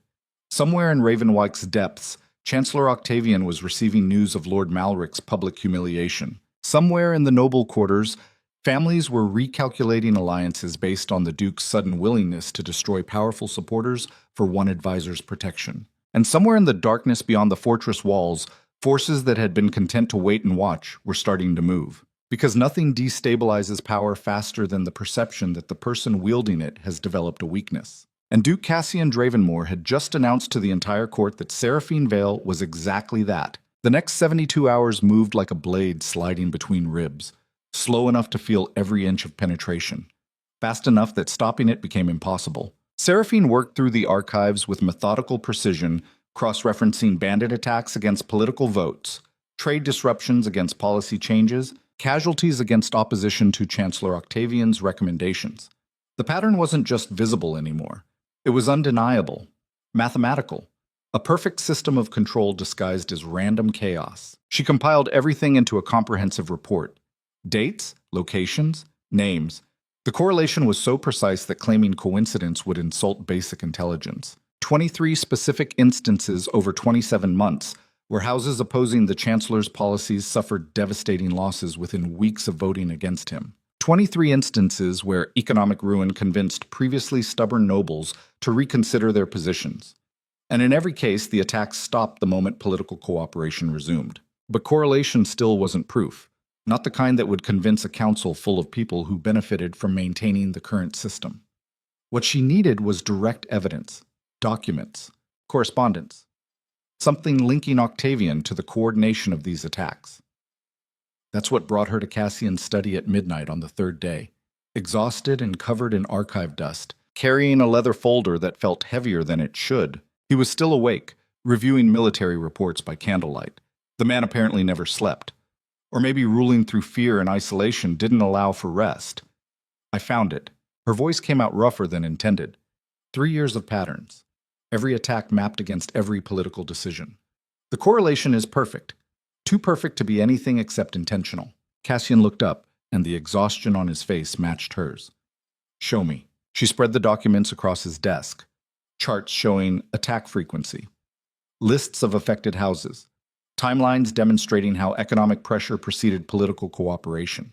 It was damning, comprehensive, irrefutable as pattern evidence. But his expression didn't show triumph, just grim acceptance of something he'd probably suspected but hoped wasn't true. This proves coordination. It doesn't prove who's coordinating. No. But there's only 3 people in Ravenwyck with access to enough information to orchestrate this level of precision. You, me, and Chancellor Octavian. Since we know it's not us, that leaves the man who's been my closest advisor for 8 years. The man who taught me how to rule. The man I've trusted more than anyone else in this entire fortress. The pain in his voice was raw, unguarded. This wasn't just political betrayal. This was personal destruction of the one relationship Cassian had believed was genuine. Understanding that difference is what separates powerful men from broken ones. Most rulers surround themselves with advisors and convince themselves those relationships are real. They're not. They're transactions dressed in loyalty's clothing. The advisor provides value. The ruler provides power. Both parties benefit. Both parties lie about calling it friendship. But occasionally, rarely, a ruler finds someone they actually trust. Someone who seems to understand them. Someone whose advice feels like genuine concern rather than manipulation toward predetermined outcomes. That person becomes more than an advisor. They become the anchor point. The one relationship that makes the isolation bearable. And when that person betrays you, when you discover they've been using your trust to maintain their own power while pretending to serve yours, it doesn't just hurt. It fundamentally rewrites your understanding of reality. Cassian was experiencing that rewrite in real time. We need direct proof. His voice was completely flat. Testimony. Documents. Something that links Octavian to specific attacks. Without that, this is just correlation that he'll explain away as coincidence or incompetence in border security. I know. Seraphine had been thinking about this problem for days, which means we need someone on the inside, someone who's been working with him who's willing to testify in exchange for leniency. You're suggesting we offer deals to traitors. I'm suggesting we prioritize destroying the system over punishing every individual participant. Some of the people involved probably thought they were just following orders, doing what was necessary. If we offer immunity to lower-level conspirators in exchange for evidence against the architects, that's not how I've ruled. Cassian stood, moving to the windows that overlooked his kingdom of fear. Traitors get executed, always. No exceptions. It's one of the foundational principles Octavian taught me. Show mercy to betrayal, and you invite more of it. And that philosophy is exactly what he used to isolate you. Made you believe that any forgiveness was weakness, any trust was vulnerability, any human connection was a liability. He built your entire worldview around principles that served his purposes perfectly. The Duke's reflection in the window glass looked like a man watching his entire foundation crack. So what do you suggest? We identify someone involved who isn't fully committed, someone who participated out of fear or pressure rather than genuine loyalty to Octavian. We offer them a choice. Testify truthfully and face exile instead of execution. Refuse and suffer the full consequences of treason. And you think anyone will take that deal? I think people do terrible things when they believe they have no options. Give them an option, and some of them will surprise you. Cassian turned back to face her. His expression was the Iron Duke everyone feared, but his eyes carried something different. Uncertainty. The first crack in 8 years of absolute conviction. You're asking me to become someone I've spent years destroying. Someone who shows mercy, who offers deals, who trusts that people might choose honesty over self-preservation. I'm asking you to become someone who rules through more than terror. Yes. For a long moment, he said nothing, just studied her face like she was a puzzle he couldn't quite solve. Then he moved across the room with that predatory grace and stopped close enough that she could count his heartbeats if she wanted. You're changing me. His voice dropped low. Quiet. Almost wondering. I've executed men for suggesting half of what you've convinced me to consider. I've built an empire on being harder than everyone else, more ruthless, more willing to do what others won't. And you walk in here with your idealism and your stubborn refusal to be afraid, and somehow I'm standing here contemplating mercy for traitors. Is that bad? I don't know. His hand came up, fingers brushing her jaw with unexpected gentleness. But it terrifies me more than any army I've ever faced. Why? Because if this works, if your way actually succeeds, then I've wasted 8 years becoming a monster for no reason. And if it fails, if showing mercy and offering trust gets us both killed, then I've destroyed everything I built for nothing. Either outcome means confronting that maybe the man who taught me to rule was lying the entire time. That maybe I've been a puppet thinking I was a king. The vulnerability in those words could have shattered stone. Seraphine understood something critical in that moment. This wasn't just about reforming Ravenwyke's corruption. This was about Cassian confronting the fundamental question of whether he'd ever actually been in control of his own reign, or if Octavian had been pulling strings from the beginning. That kind of existential crisis could break even the strongest ruler. We'll find proof. She kept her voice steady. We'll expose him, and you'll prove that you're more than what he tried to make you. And if we can't, then we improvise. Adapt. Fight with whatever weapons we have. But we don't give up, and we don't go back to how things were. His thumb traced along her cheekbone. When did you become so important to me? Probably around the same time you became more than a monster I was supposed to fear.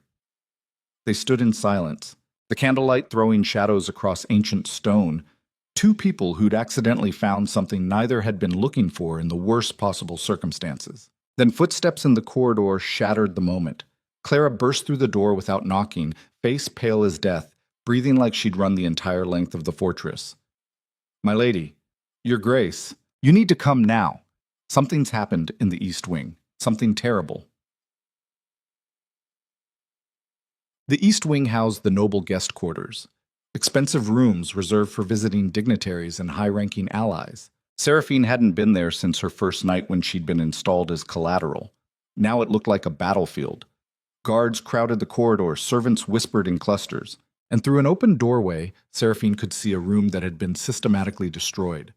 Furniture overturned, tapestries slashed, documents scattered across blood-stained floor, and in the center of the chaos, a body.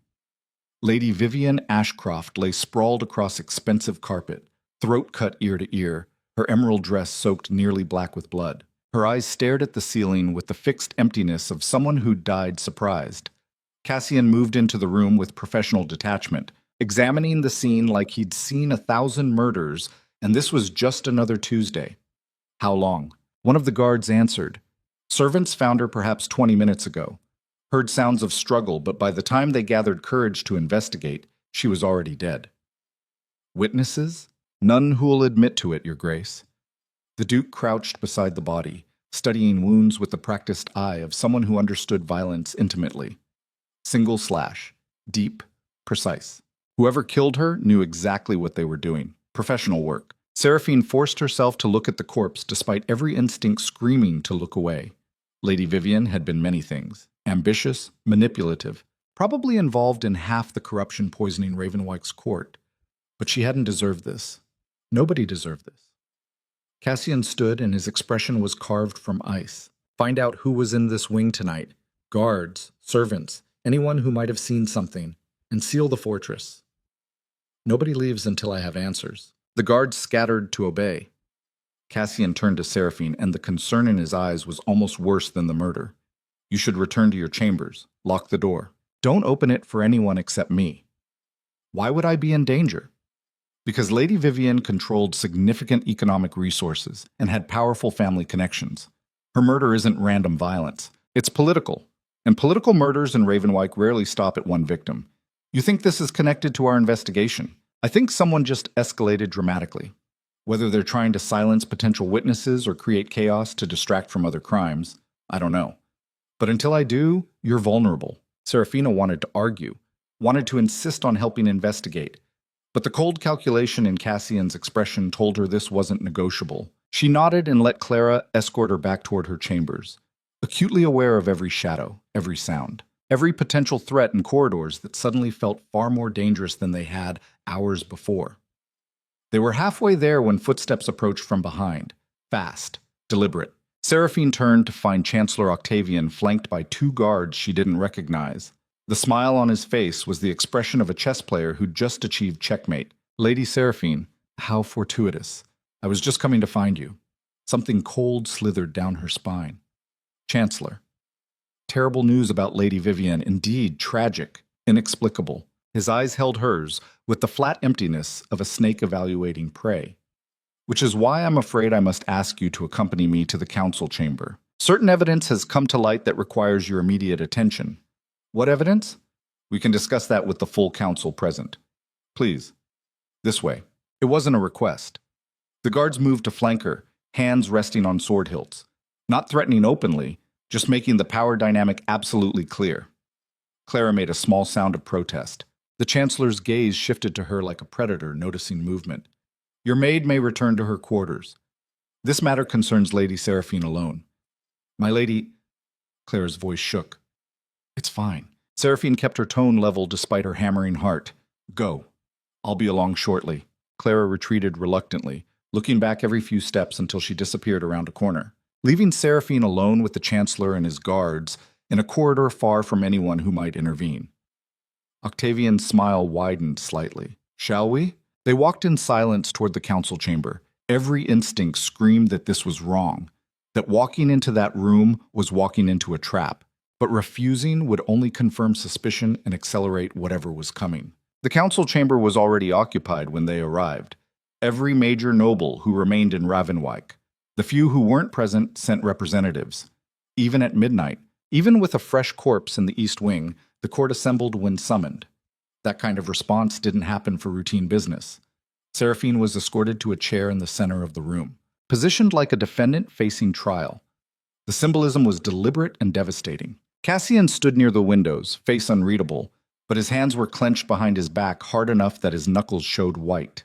Chancellor Octavian moved to the front of the chamber, playing to the assembled nobles like an actor commanding center stage. My lords and ladies, thank you for attending on such short notice and under such distressing circumstances. Lady Vivian Ashcroft's murder has shocked us all. A woman of noble birth and impeccable breeding killed in her own chambers. The brutality is unthinkable. Murmurs of agreement rippled through the assembly. However, Octavian's voice hardened. Our grief must not prevent us from pursuing justice. And justice requires examining evidence wherever it leads, even when that evidence points toward uncomfortable conclusions. He pulled a leather folder from his coat and set it on the table with deliberate care. Earlier this evening, before Lady Vivian's death, she came to me with disturbing information. She had discovered evidence suggesting that someone in our midst has been working to destabilize Ravenwick's governance. Someone who has been making false accusations against loyal advisors. Someone who has been manipulating the Duke toward decisions that serve personal vendettas rather than the territory's best interests. Seraphine's stomach dropped. Octavian opened the folder and withdrew several documents. Letters, by their appearance, written in handwriting that looked horrifyingly familiar. Lady Vivian provided me with correspondence she had obtained through her trade network contacts. Letters written by Lady Seraphine Vale to associates in the Southern Territories. Letters describing her plans to infiltrate Ravenwick, gain the Duke's confidence, and systematically destroy the advisory structure that has maintained stability for decades. He began reading aloud. My father's debts provided the perfect pretext. Once installed as collateral, I will have access to court proceedings and private counsels. The Duke is isolated, paranoid, desperate for connection. That desperation is the vulnerability I will exploit. The words were like daggers, each sentence a perfect perversion of things Seraphine had actually thought or said, twisted into evidence of conspiracy. Another letter. The Chancellor is the primary obstacle, too experienced to be directly challenged. But if I can convince the Duke that Octavian is corrupt, that his most trusted advisor has been manipulating him, then removing him becomes not just possible, but necessary. Once the Chancellor is eliminated, reshaping Ravenwick's governance becomes trivial. Seraphine found her voice. Those are forgeries. Are they? Octavian's expression radiated false sympathy. The handwriting has been examined by 3 separate experts. All confirmed it matches samples of your personal correspondence. The paper was purchased from a supplier you patronized in the Southern Territories. The seal is your family's crest. I never wrote those letters. Then how do you explain their existence?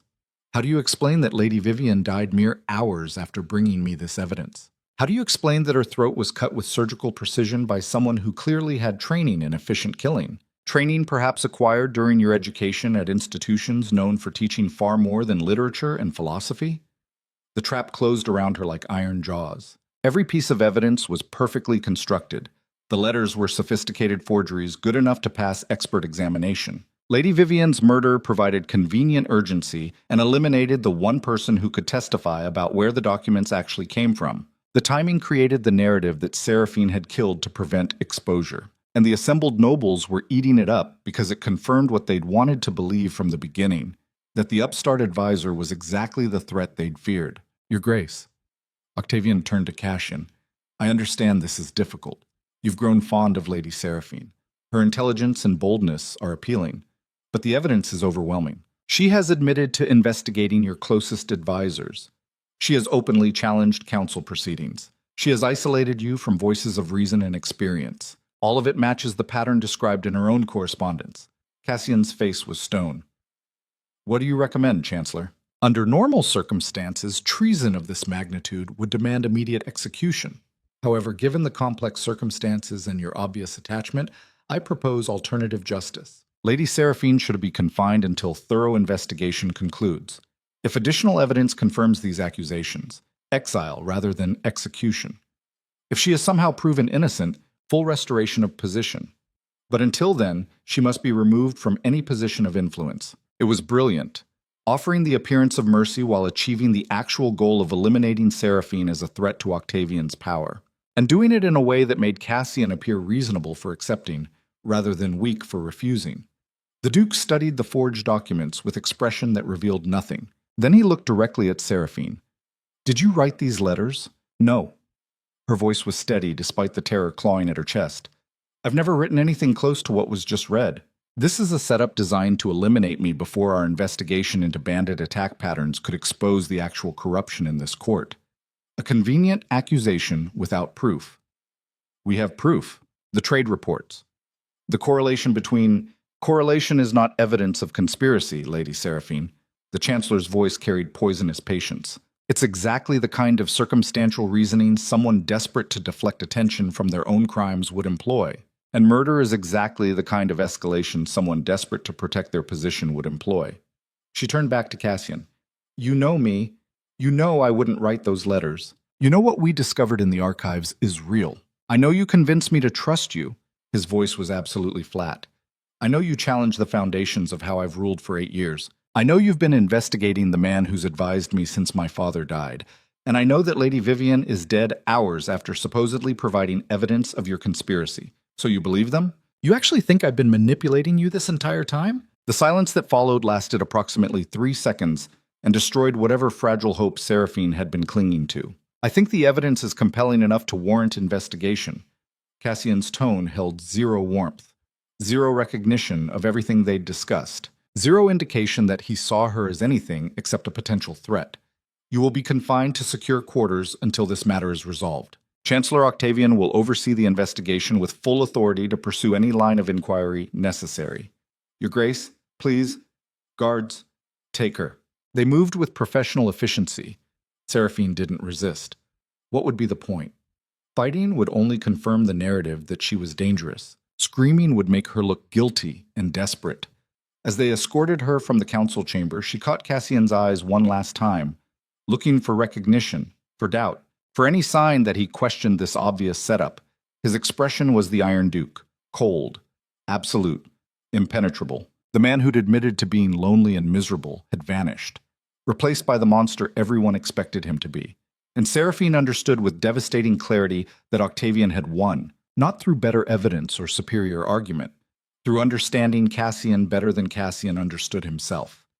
The Chancellor knew exactly which levers to pull, knew that despite everything, despite all the conversations and confessions and moments of vulnerability, Cassian's deepest instinct was still paranoia. Trust was a muscle the Duke had never properly developed. Octavian had made sure of that for 8 years. And the moment that trust was tested with sophisticated forgeries and convenient murder, it collapsed immediately. Because changing fundamental nature doesn't happen in days or weeks. It takes years, decades maybe. And they'd had barely 2 weeks to try undoing patterns Octavian had spent nearly a decade reinforcing. The guards took her to a chamber in the fortress's oldest section, stone walls 3 feet thick, single-barred window overlooking sheer cliffs, heavy door that locked from the outside with iron mechanisms that probably predated the current dynasty. A cell. Prettier than the dungeons, but functionally identical. They left her there without explanation or timeline. Just locked the door and departed, footsteps fading until silence pressed down like physical weight. Seraphine sat on the narrow bed and forced herself to think instead of panic. The forgeries were too perfect. That meant Octavian had been planning this for days at minimum, probably since the moment she'd challenged him at her first council meeting. He'd anticipated her investigation, had counter-evidence prepared, had been waiting for the right moment to deploy it. Lady Vivian's murder was opportunity. Octavian might have even arranged it, sacrificing one political ally to eliminate a greater threat while creating the urgent chaos necessary to push through accusations that would normally require more careful examination. And Cassian had fallen for it completely. Not because he was stupid, because he was exactly what 8 years of Octavian's manipulation had designed him to be. A ruler so conditioned to see threats everywhere that he couldn't distinguish between genuine danger and manufactured evidence. The door opened without warning. Seraphine stood quickly, expecting guards, or perhaps Octavian, coming to gloat. Instead, Cassian entered alone and closed the door behind him. For 10 seconds, neither of them spoke. He studied her face with an expression she couldn't read. Looking for something. Evidence, maybe. Confirmation of guilt or innocence. Did you mean it? His voice was barely above whisper. Everything you said, about helping me change, about seeing something worth saving, was any of it real? Every word. She kept her voice steady. I didn't write those letters. I didn't kill Lady Vivian. And I didn't manipulate you. Everything I've done since arriving in Ravenwick has been exactly what I claimed. Trying to help you become something other than the monster everyone expects. Then why does the evidence say otherwise? Because Octavian is better at this than we are. He's had years to perfect the systems that keep him in power. We've had days. He saw us coming and prepared a trap we walked into without hesitation. Or, you're exactly as clever as the letters suggest, and you're lying right now to maintain my trust. If I was that clever, I wouldn't have let myself get caught. Unless getting caught is part of a larger strategy we haven't seen yet. Seraphine felt something break inside her chest. This is what he's done to you. Made you so paranoid that even when someone tells you the truth, even when every instinct should recognize honesty, you can't believe it. You've been alone so long that trust feels like weakness instead of strength. Cassian moved closer, and the anguish on his face was raw. I want to believe you. Every part of me wants to ignore the evidence and trust what we built together. But I've trusted before. My father trusted advisors who betrayed him. My brother trusted friends who wanted him dead. I survived by learning that trust is the luxury that gets rulers killed. So you're choosing survival over faith. I'm choosing not to be destroyed by someone I let get close. Again. The finality in those words was devastating. Seraphine understood then that this wasn't just about the forged letters or Lady Vivian's murder. This was about every betrayal Cassian had experienced, every lesson Octavian had taught about power requiring isolation, every instinct that had been reinforced for 8 years screaming that trusting her was the path to destruction. And she couldn't fight 8 years of conditioning with 2 weeks of conversations. Then I guess Octavian wins. Her voice came out flat, empty. He keeps his position. You keep your isolation. Ravenwhite keeps its corruption. And I either get exiled or executed for the crime of thinking people could actually change. That's not... It's exactly what's happening. She moved to face him directly. You're terrified that I might be telling the truth because that means you just chose fear over the one genuine connection you've had in years. But you're also terrified I might be lying because that means you were vulnerable enough to be manipulated. Either way, you lose. Either way, you end up exactly where Octavian wants you. Alone. Paranoid. Ruling through terror while slowly dying inside. Stop. Why? Because hearing it hurts? Good. It should hurt. You're about to destroy the only person in this entire fortress who actually saw you as human instead of a title or a threat. You're about to prove that the Iron Duke is exactly the monster everyone believes. And you'll do it because your advisor, who's been manipulating you for 8 years, provided convenient evidence at the perfect moment. The guards examined the letters. Multiple experts confirmed. The guards work for Octavian. The experts owe him favors or fear his influence. Every piece of verification you're relying on comes from systems he controls. She could see him processing that, see doubt creeping in despite his resistance. You want proof I'm innocent? Ask yourself who benefits from my removal. Not me, not you. Only the man who spent decades building power structures that my investigation threatened to expose. Cassian's hands clenched into fists. If you're telling the truth, if this is all fabrication, then I just publicly condemn the woman who... He stopped. Couldn't finish the sentence. The woman who what? The woman who made me want to be something better than what I am. Past tense. Already grieving something that hadn't fully died yet. Seraphine felt tears burning behind her eyes, but refused to let them fall. Then prove it wasn't for nothing. Investigate properly instead of accepting convenient evidence. Question Octavian's proof instead of blindly trusting it. Be the Duke who thinks instead of the monster who reacts. And if I'm wrong, if I investigate and find more evidence confirming the accusations, then I'm either the best manipulator in Valadorn or Octavian is even more thorough than we thought. Either way, you'll have your answer based on actual investigation instead of political theater. He stood there, torn between instincts pulling in opposite directions, trust and paranoia, hope and fear. The man he'd been, and the man he was trying to become. Finally, he moved to the door. I'll review everything personally. No advisors, no experts with questionable loyalties. If there's fabrication, I'll find it. And if you don't, then I'll have to live with destroying the only good thing that's happened in 8 years of ruling. He left without looking back. The door locked behind him with a sound like finality. Seraphine sat on the bed and let herself shake, because this was the point of no return. Either Cassian found proof of Octavian's manipulation, or he didn't. Either he trusted his own judgment over 8 years of conditioning, or he didn't. Either he chose to become someone different, or he retreated into the safety of being exactly what everyone expected. And Seraphine had zero control over which path he'd take. Outside her barred window, snow fell across Ravenwick's ancient towers. The fortress had stood for centuries, had weathered wars and plagues and political upheavals that made this current crisis look trivial. It would survive whatever came next. The question was whether the people inside it would survive with their humanity intact, or whether they'd all just become different versions of the same corruption wearing different faces. Somewhere in the fortress depths, Chancellor Octavian was probably celebrating. He'd neutralized the threat. isolated the Duke again, restored the power structure that served his interests perfectly. But he'd made one mistake. He'd assumed Cassian would simply accept the evidence and move on like he'd accepted everything else for 8 years. He'd forgotten that sometimes, rarely, even the most conditioned predator remembers what it was like before the cage. Remembers that survival and living aren't always the same thing. And desperate men trying not to drown sometimes make choices that terrify everyone, including themselves. The night stretched on. Guards changed shifts outside her door. Somewhere below, servants cleaned Lady Vivian's blood from expensive carpet. The court whispered and schemed and recalculated power dynamics based on the Duke's obvious return to form. And in his private study, Cassian Dravenmore sat alone with forged letters and genuine doubts, forced to decide whether 8 years of brutal certainty was worth sacrificing 2 weeks of fragile hope. The choice he made would determine everything, not just Seraphine's fate, not just Ravenwick's future, but whether the Iron Duke could actually transform into something resembling human, or whether monsters, once created, stayed monsters forever. Dawn came without answers, just cold light exposing a fortress balanced on the edge of transformation or collapse. And one imprisoned woman who'd gambled everything on the possibility that even men made of steel and fear could choose to bend instead of break. 3 days passed in that stone cell. 3 days of silence broken only by guard rotations and meals delivered without conversation. 3 days of Seraphine watching snow accumulate on the window ledge while wondering if Cassian was actually investigating or if he'd already decided her fate and was just prolonging the inevitable. On the 4th morning, the door opened before dawn. Not guards.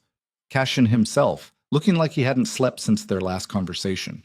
Shadows carved beneath his eyes, jaw tight with exhaustion or fury or both. He carried a leather folder that looked disturbingly similar to the one Octavian had presented to the council. "We need to talk." His voice was raw. "Come with me." Not a request, not quite a command. Somewhere between the two, like a man who'd forgotten how normal human interaction functioned, Seraphine stood, every muscle stiff from days of minimal movement. "Where?" "Somewhere we won't be interrupted or overheard." He led her through corridors she'd never seen before, down staircases that spiraled into the fortress's deepest levels, past guard posts where soldiers snapped to attention and then deliberately looked away like they'd been ordered to notice nothing. They ended up in a chamber that looked like it had been built for sieges. Circular room carved directly from mountain rock. No windows. Single entrance. Walls thick enough to muffle explosions. The kind of place where conversations stayed private even if they involved screaming. Cassian closed the door and activated some kind of locking mechanism that engaged with a series of metallic clicks. Then he turned to face her, and the expression on his face was something she'd never seen before. Not anger, not suspicion, something closer to devastation. He threw the folder on the ancient table in the room's center, papers scattered across stone surface. "I spent 3 days investigating, personally examining every piece of evidence Octavian presented, interviewing witnesses, checking handwriting against authentic samples, tracing the paper's origin, verifying the timeline of Lady Vivian's movements before her death. And every single piece of evidence is fabricated. Sophisticated, nearly perfect fabrication, but fabrication nonetheless." Seraphine felt something unclench in her chest, relief mixed with vindication, mixed with anger at being doubted in the first place. Cassian moved to the table, spreading documents with hands that shook slightly. "The letters are excellent forgeries. Whoever created them studied your handwriting extensively. But they made mistakes. Pressure points don't match. Certain letter formations are slightly off. Things an expert glancing quickly wouldn't catch, but detailed examination reveals. The paper, purchased from the same supplier you patronized, yes, but bought 3 months ago by someone using a false name and paying in untraceable coin. The supplier remembers because the order was unusual. High-quality stock purchased in bulk by someone who didn't want records. Lady Vivian's murder? His jaw clenched. She didn't come to Octavian with evidence. She was killed approximately 2 hours before Octavian claimed she approached him. The servant's testimony about timing was coerced. They changed their statements after I made it clear that lying to the Duke resulted in consequences they wouldn't survive. So Octavian killed her himself, or had her killed? The method suggests professional work. Single precise cut, minimal struggle. Either he did it personally or he employed someone with military training. Why? What did she know that was worth murdering? I don't think she knew anything. Cassian's voice carried the weight of terrible understanding. I think she was convenient, well-connected enough that her death would create chaos. Ambitious enough that claiming she'd discovered conspiracy was believable, and expendable enough that sacrificing her to eliminate you was acceptable trade. That's monstrous. Yes. His eyes met hers, but it's also exactly how I would have operated 2 months ago, sacrificing one piece to protect the king, using whatever tools available to eliminate threats. Octavian taught me that philosophy. He's just better at implementing it than I ever was. The admission hung between them like smoke. This is what rulers become when they prioritize power over everything else. When they convince themselves that any action is justified if it maintains control. When they surround themselves with advisors who reinforce the worst instincts instead of challenging them. Cassian had spent 8 years becoming exactly what Octavian designed.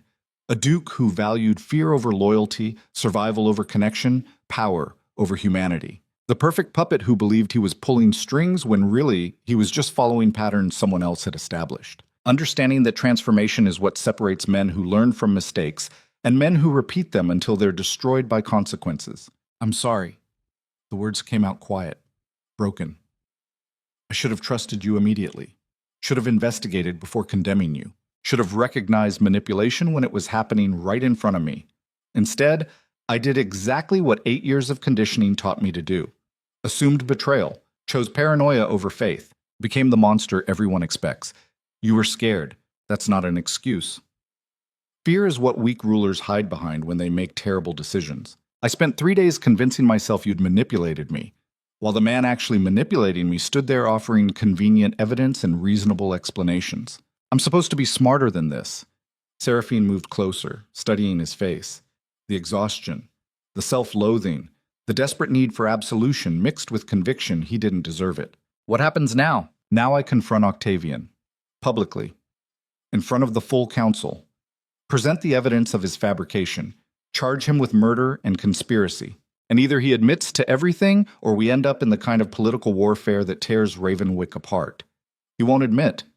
He'll fight. Use every connection and favor and piece of leverage he's accumulated over 3 decades. I know. Which is why I need you with me. Not as collateral. Not as some prisoner I'm graciously pardoning. As my advisor. My equal. Standing beside me when I declare war on the system that's controlled this fortress for longer than I've been alive. The request was more intimate than anything physical could have been. He wasn't asking her to fight. He was asking her to be visible proof that he'd chosen trust over fear, that he meant what he said about becoming something different. That's dangerous for both of us. Everything worth doing is dangerous. His hand came up, fingers brushing her jaw. But I'm done ruling through fear alone. Done being the Iron Duke everyone expects. If I'm going to transform this place, if I'm going to become someone worth following instead of just someone people are too terrified to challenge, then I need to stop hiding behind brutality and start demonstrating that another way exists. And if we fail, then we fail together. But at least we tried. That counts for more than another 50 years of successfully being miserable. Seraphine leaned into his touch, and the simple human contact after days of isolation felt like coming back to life. When do we confront him? Today. This morning. Before he has time to prepare additional defenses or manufacture new evidence. We strike fast and hard and publicly enough that he can't suppress it. He'll have allies, people who benefit from the current system. Then we'll discover who's actually loyal and who's just been following the strongest-looking current. Some of them might surprise us. Or they might all side with Octavian because he represents stability and we represent dangerous change. Possible. Cassian's smile was sharp enough to cut. But I'm betting that at least some of them are as tired of living in fear as I am. That some of them would rather follow a duke who treats them like humans instead of assets to be used and discarded. That's optimistic, not like you. I've learned from an exceptionally stubborn advisor that optimism isn't weakness, it's choice. And I'm choosing to believe that people are capable of more than their worst instincts. Sense. The council chamber filled quickly once word spread that the duke was calling an emergency session. Nobles arrived still adjusting formal clothes, servants rushing to light candles, guards positioning themselves along walls with hands on weapons like they expected violence. The entire court understood something significant was happening. They just didn't know what yet. Seraphine entered beside Cassian, not behind him, not cowering in the back, but walking as his equal in a way that sent immediate ripples through the assembled crowd. Whispers erupted. Eyes widened. Several nobles exchanged glances that communicated entire conversations without words. Chancellor Octavian stood near the head table, and the expression on his face was perfect surprise mixed with concern. Your Grace, Lady Seraphine. I wasn't aware she'd been released from confinement pending investigation conclusion. The investigation is concluded, Cassian's voice carried absolute authority, and its findings require immediate council attention. Everyone sit. It wasn't a suggestion. Nobles scrambled to chairs like children obeying a parent who'd reached the end of patience. Cassian remained standing. Seraphine stood beside him. The visual symbolism was deliberate and unmistakable. 3 days ago, Chancellor Octavian presented evidence suggesting Lady Seraphine had been conspiring against Ravenwick's governance. Letters detailing supposed plans to manipulate me and destroy loyal advisors. Testimony that she'd murdered Lady Vivian to prevent exposure. The evidence appeared compelling. I ordered her confined pending investigation.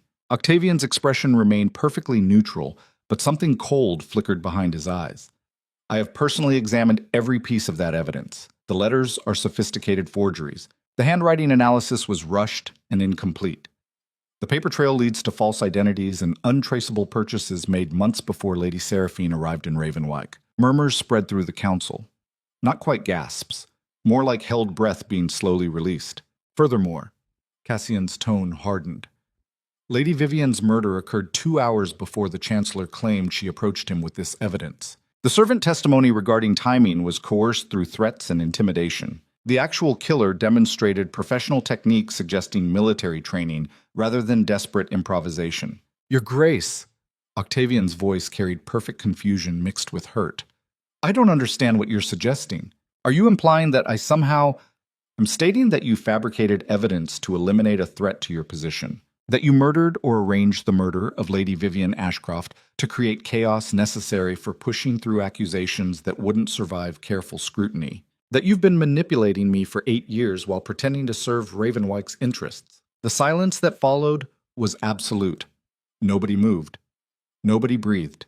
The accusation was so massive, so unprecedented, that processing it required complete stillness. Octavian's face transformed. The mask of loyal advisor cracked, and something colder emerged beneath. Your Grace, this is madness. Lady Seraphine has clearly poisoned your mind against those who actually care about your welfare. I've served your family for 3 decades, guided you through. You've shaped me into a weapon you could control. Cassian moved around the table with predatory precision. You taught me that trust was weakness, that mercy invited rebellion, that ruling through fear was the only sustainable path. Every principle you drilled into me served one purpose, keeping me isolated, paranoid, and dependent on your counsel, because those principles work. Octavian's voice rose slightly. You've maintained stability for 8 years using the philosophy I taught you. The territories haven't erupted into civil war. The noble houses haven't overthrown you. Ravenwyck stands strong because you followed my advice. Ravenwyck stands on a foundation of terror and corruption, and I've spent 8 years becoming exactly the monster everyone fears because you convinced me that was the only way to survive. It is the only way. The Chancellor's composure was slipping. You think showing mercy makes you strong? You think trusting people who haven't earned it demonstrates wisdom? Your father believed that. He died for it. Your brother believed it. He died for it. I kept you alive by teaching you to be harder than everyone else, more ruthless, more willing to do what others wouldn't, and lonelier than anyone should have to be. Seraphine spoke for the first time, her voice cutting through the tension. You didn't keep him alive. You kept him controlled. There's a difference. Octavian's gaze shifted to her, and the hatred there was pure. This is your doing. You arrive in Ravenwyck, and within weeks you've convinced him to abandon everything that made him successful. You're destroying a system that's maintained order for generations. I'm exposing corruption you've protected for decades. The difference matters. You're a naive child playing at politics you don't understand. The Chancellor turned back to Cassian. Your Grace, please. Think about what you're doing. Turning against me means questioning every decision we've made together, every execution, every policy, every strategic choice. Are you prepared to admit that 8 years of rule were based on manipulation? That everything you've accomplished was really my design? It was a masterful final play, making the cost of rejecting him so high that accepting the lies became easier than confronting the truth. But Cassian had spent 3 days in that exact internal battle, had wrestled with the devastating possibility that his entire reign was puppet show with someone else pulling strings, had confronted the choice between comfortable lies and painful truth, and he'd chosen truth despite the cost. Yes, the word came out steady. Certain. I'm prepared to admit that I've been a fool, that I've let you manipulate me into becoming something I never should have been, that everything I thought was strength was really just different expression of weakness, and I'm prepared to start fixing that. Today, Octavian's expression went completely blank.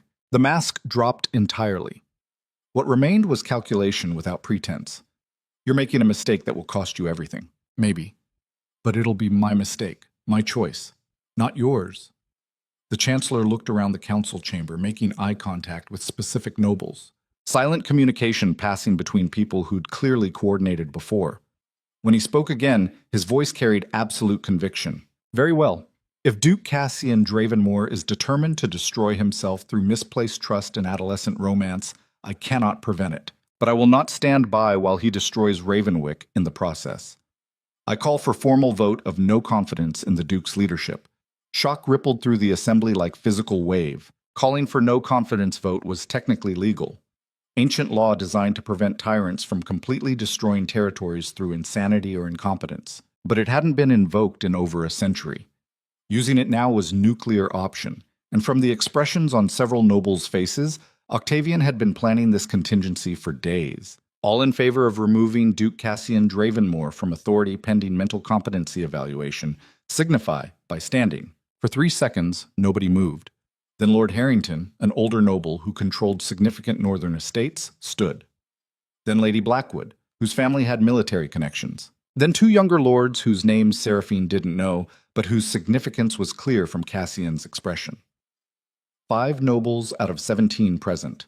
Not majority, but enough to demonstrate that Octavian's influence ran deeper than surface corruption. This is treason. Cassian's voice was ice. You're attempting to overthrow legitimate authority based on manufactured crisis. We're attempting to save Ravenwyck from a duke who's been compromised by a woman of questionable loyalty and even more questionable motives. Octavian moved to stand with the nobles who'd supported him. Your Grace, please understand, we don't want civil war. We want you to receive treatment for whatever influence Lady Seraphine has exerted. Once you've recovered from her manipulation, once you can think clearly again, we'll gladly restore full authority. It was perfectly constructed. Paint Cassian as victim rather than tyrant, blame Seraphine for everything. Offer path to reconciliation that required abandoning her and returning to Octavian's guidance. Several nobles who'd remained seated looked conflicted, swaying toward the reasonable-sounding compromise. Seraphine understood that this was the moment, the exact instant where everything would be decided. If Cassian hesitated, if he showed any uncertainty, the remaining nobles would side with Octavian because backing the Chancellor meant stability, and backing the Duke meant unknown chaos. Cassian needed to demonstrate absolute conviction, needed to show that choosing her wasn't weakness but strength that different philosophy could produce. And he needed to do it in a way that the entire court would remember for generations. The Duke moved to the center of the chamber. When he spoke, his voice carried the weight of 8 years ruling through fear, plus something new underneath. Something that sounded almost like hope. Let me be absolutely clear. I am not compromised. I am not manipulated. I am not suffering from diminished capacity that requires intervention. What I am is done. Done pretending that ruling through terror is the same as legitimate governance. Done accepting that isolation is the price of power. Done letting fear of betrayal prevent me from trusting anyone. Your Grace, Octavian started. I'm not finished. The command cracked like whip. You taught me that showing mercy was weakness, that trust invited destruction, that the only way to maintain control was through absolute ruthlessness. And I followed that teaching because I believed you had my best interests at heart. I was wrong. You had your own interests at heart, your own power, your own position. And you shaped me into the kind of ruler who would never question your authority, because questioning meant confronting that I'd spent years being a puppet. That's not... You murdered Lady Vivian Ashcroft. You fabricated evidence to eliminate someone who threatened your control. You've been orchestrating bandit attacks to manipulate political decisions for years, and you did all of it while pretending to serve me. That ends now. Cassian drew his sword. The blade caught candlelight, throwing reflections across stone walls. Several nobles gasped, guards tensed. The entire chamber seemed to hold collective breath. Chancellor Octavian Reeve, I charge you with treason, murder, conspiracy, and systematic corruption of Ravenwick's governance. You have 2 choices. Confess fully and accept exile. or refuse and face trial by combat, where I personally ensure you understand exactly what happens when you betray me. It was the old way, the brutal tradition that hadn't been invoked in decades. Trial by combat for accusations too serious for conventional judgment. Winner took truth, loser took grave. Octavian laughed. Actually laughed. Bitter sound without humor. You think you can intimidate me with threats of personal combat? Your Grace, I'm 63 years old. I haven't held a sword in anger for 20 years. This is theater designed to avoid actual legal process. Then confess. Admit what you've done. Accept exile, and I'll let you live. I have nothing to confess. The Chancellor's voice hardened. I've served Ravenwyck faithfully for 3 decades. I won't be bullied into false admission by a duke who's lost his mind over a woman. Then you refuse trial by combat? I refuse to legitimize this farce with participation. Cassian's smile was terrifying. That's unfortunate. Because refusal to defend yourself when formally accused of treason is legally identical to confession. Which means I don't need trial. I have admission. That's not... Octavian's expression shifted to something approaching panic. You can't execute me based on legal technicality. The council would never... The council follows the law, and the law is clear. Formal accusation of treason requires defense through combat or testimony. You've refused both. That constitutes legal admission. It was brutal, precise, using the exact kind of legal manipulation Octavian had probably employed dozens of times against others, turning his own tactics back on him with surgical efficiency. The Chancellor looked around the chamber, searching for support. The 5 nobles who'd stood for no confidence looked conflicted. This had escalated beyond political maneuvering into something far more dangerous. Your Grace, Lord Harrington's voice was careful. Perhaps we should allow formal investigation before invoking execution based on procedural technicality.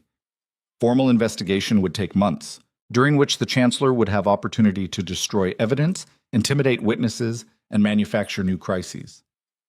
No. This ends today. Cassian turned to the guards positioned along walls. Take him. For one frozen moment, nobody moved.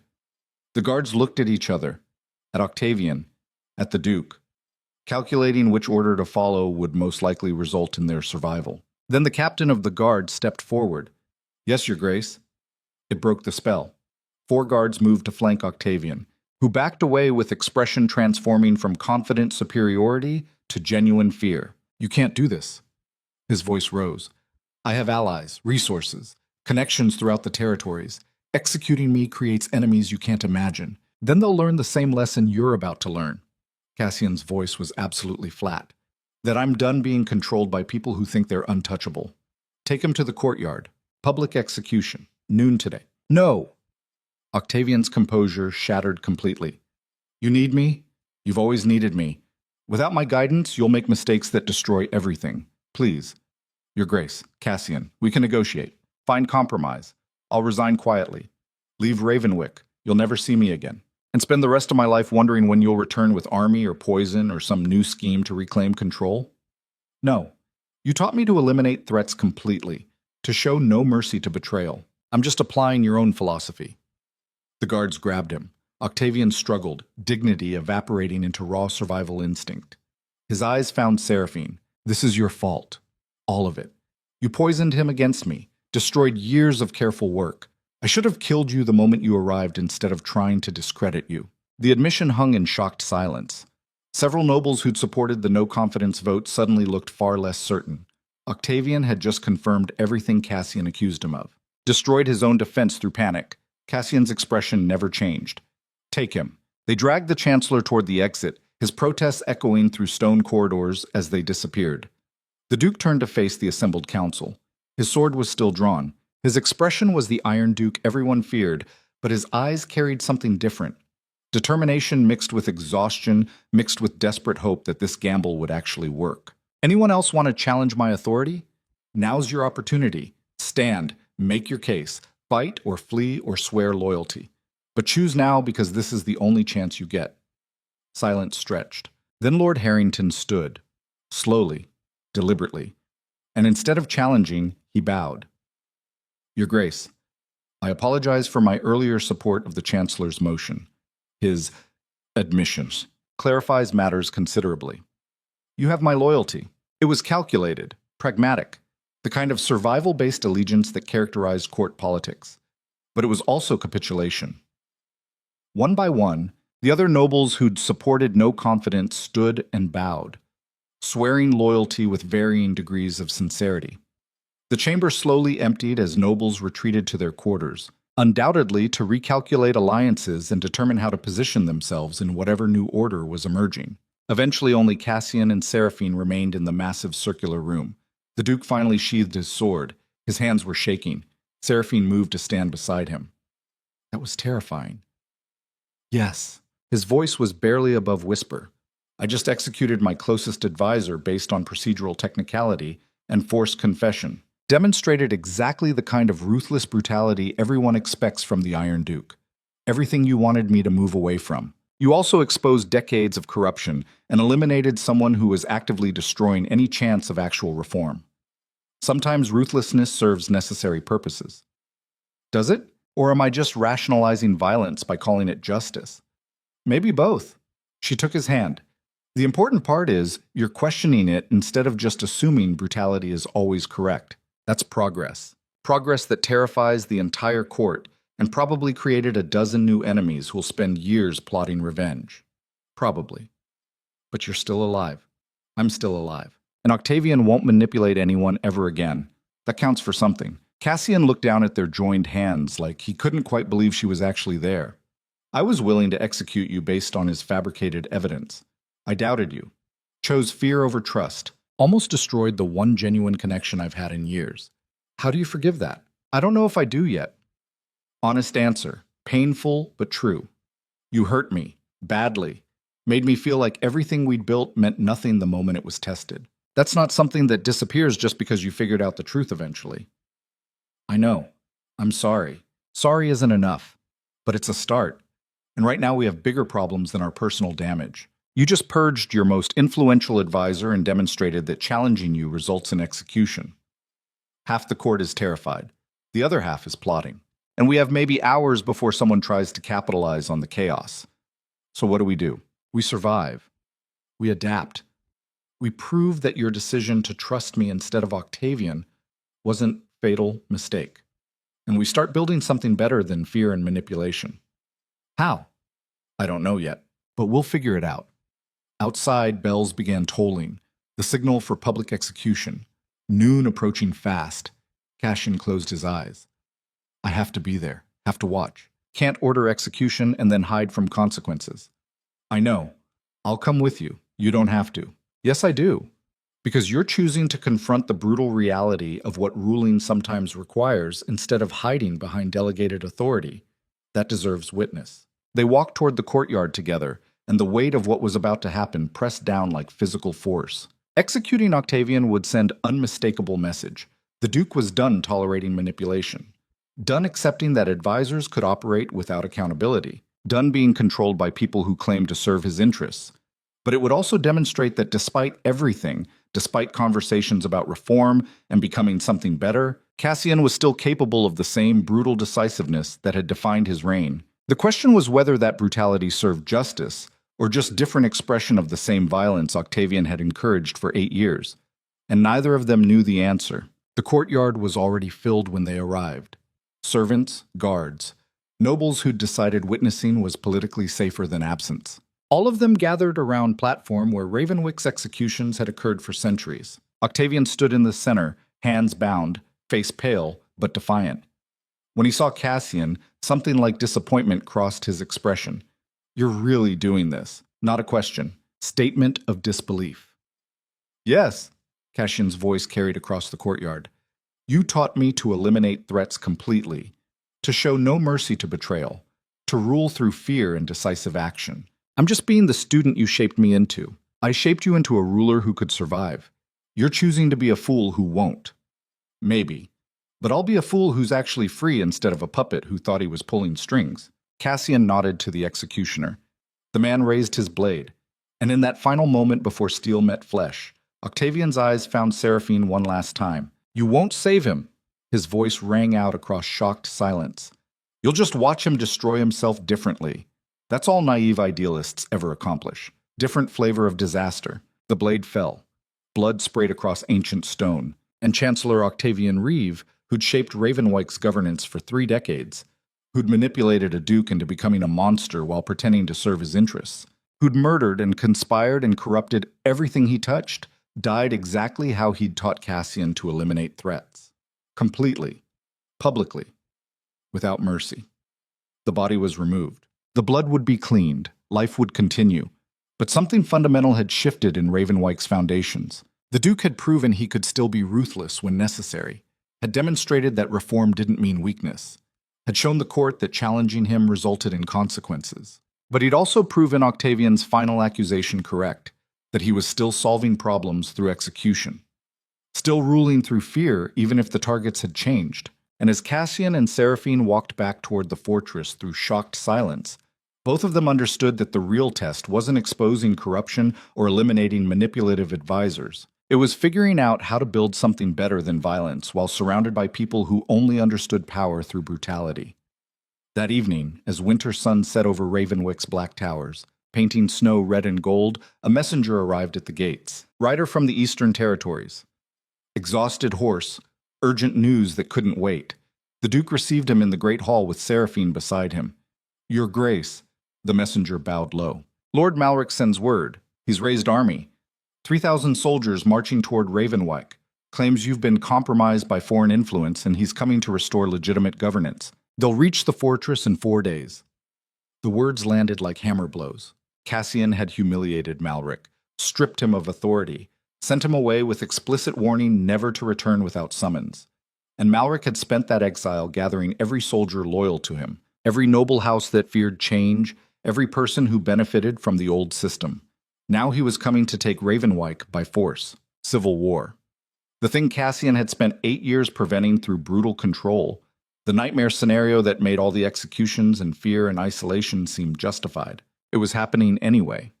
Because trying to reform entrenched corruption from inside didn't convince everyone to support change. It convinced threatened powers to fight back with every resource available. Seraphine watched Cassian's face transform as he processed the message.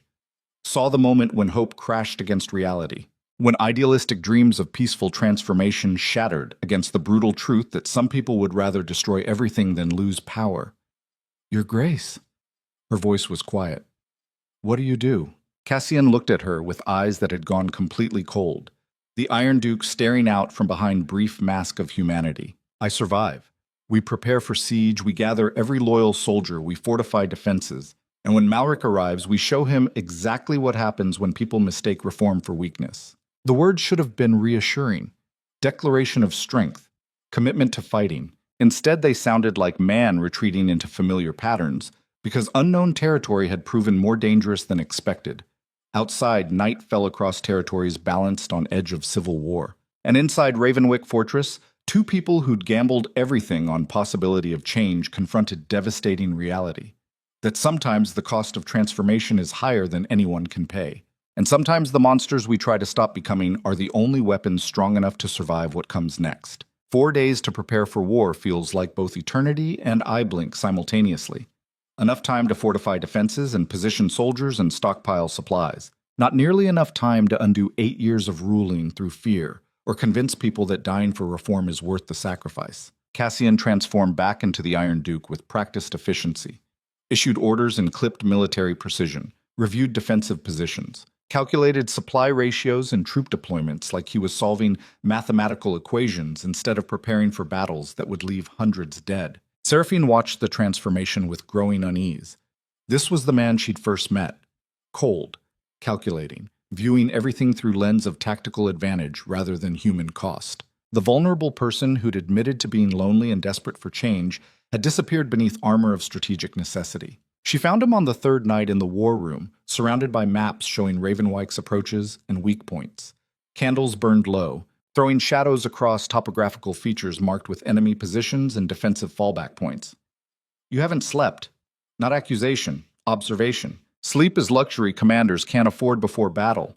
His voice was distant, professional, like they were strangers discussing logistics instead of 2 people who'd shared confessions and desperate hopes. Malric will attack from the eastern approach. Rocky terrain limits cavalry effectiveness, but provides cover for infantry advance.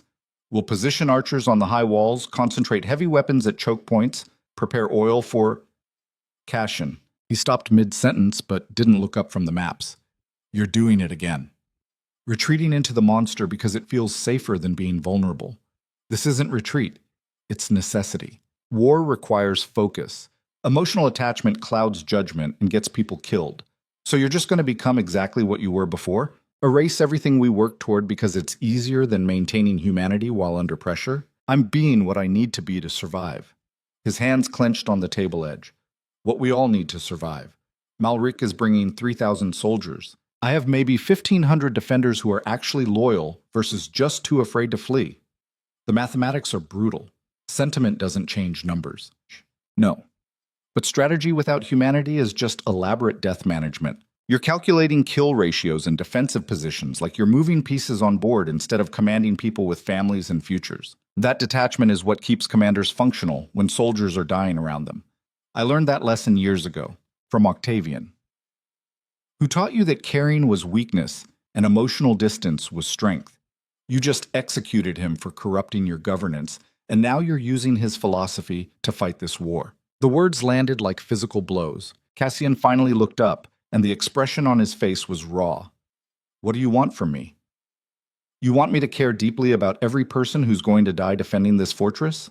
Feel their terror and pain and loss while trying to make decisions that maximize our survival chances? That's not leadership. That's paralysis wrapped in empathy. I want you to remember that changing yourself wasn't a mistake just because it made things harder. That becoming someone who values human life over tactical advantage wasn't weakness, even if it complicates warfare. That the entire point of fighting Malric is to prove reform is possible, and if you abandon everything you learned to win the battle, then you've already lost the war. Silence stretched between them like chasm. Outside, guards patrolled walls in preparation for siege that would arrive by morning. Servants stockpiled food and water. Blacksmiths worked through night repairing weapons and armor. The entire fortress moved with grim efficiency of people who understood exactly what was coming. And inside this room, two people confronted the fundamental question of whether humans could actually change their nature or if crisis always forced retreat into familiar patterns. Cassian moved away from the maps, exhaustion evident in every line of his body. I don't know how to be both. The leader who cares and the commander who makes brutal decisions. They feel incompatible. They're not incompatible. They're just difficult. Seraphine approached him carefully. You can value the soldiers defending these walls while still positioning them for maximum strategic advantage. You can mourn the deaths that are coming while still ordering people into danger. The difference is you'll do it with full awareness of the cost instead of pretending people are just resources to be expended. That awareness will destroy me. His voice dropped to whisper, knowing their names, their families, what they're sacrificing. How do I live with ordering good people to die even if it's necessary? The same way anyone lives with impossible choices. You acknowledge the weight. You carry it. And you use it to make sure their deaths accomplish something meaningful instead of just feeding cycle of violence. And if we lose? If Malric breaks through and executes everyone who supported reform? If your idealism gets us all killed? Then at least we fought for something worth dying for instead of just perpetuating system we knew was broken. Cassian studied her face like he was trying to memorize every detail. You're either the bravest person I've ever met, or you genuinely don't understand how bad this could get. I understand perfectly. I'm just choosing to believe that some things matter more than survival. Like dignity. Like trying to be better than our worst instincts. Like proving that powerful people can actually change, even when it's terrifying. He crossed the distance between them and pulled her against him with desperate intensity.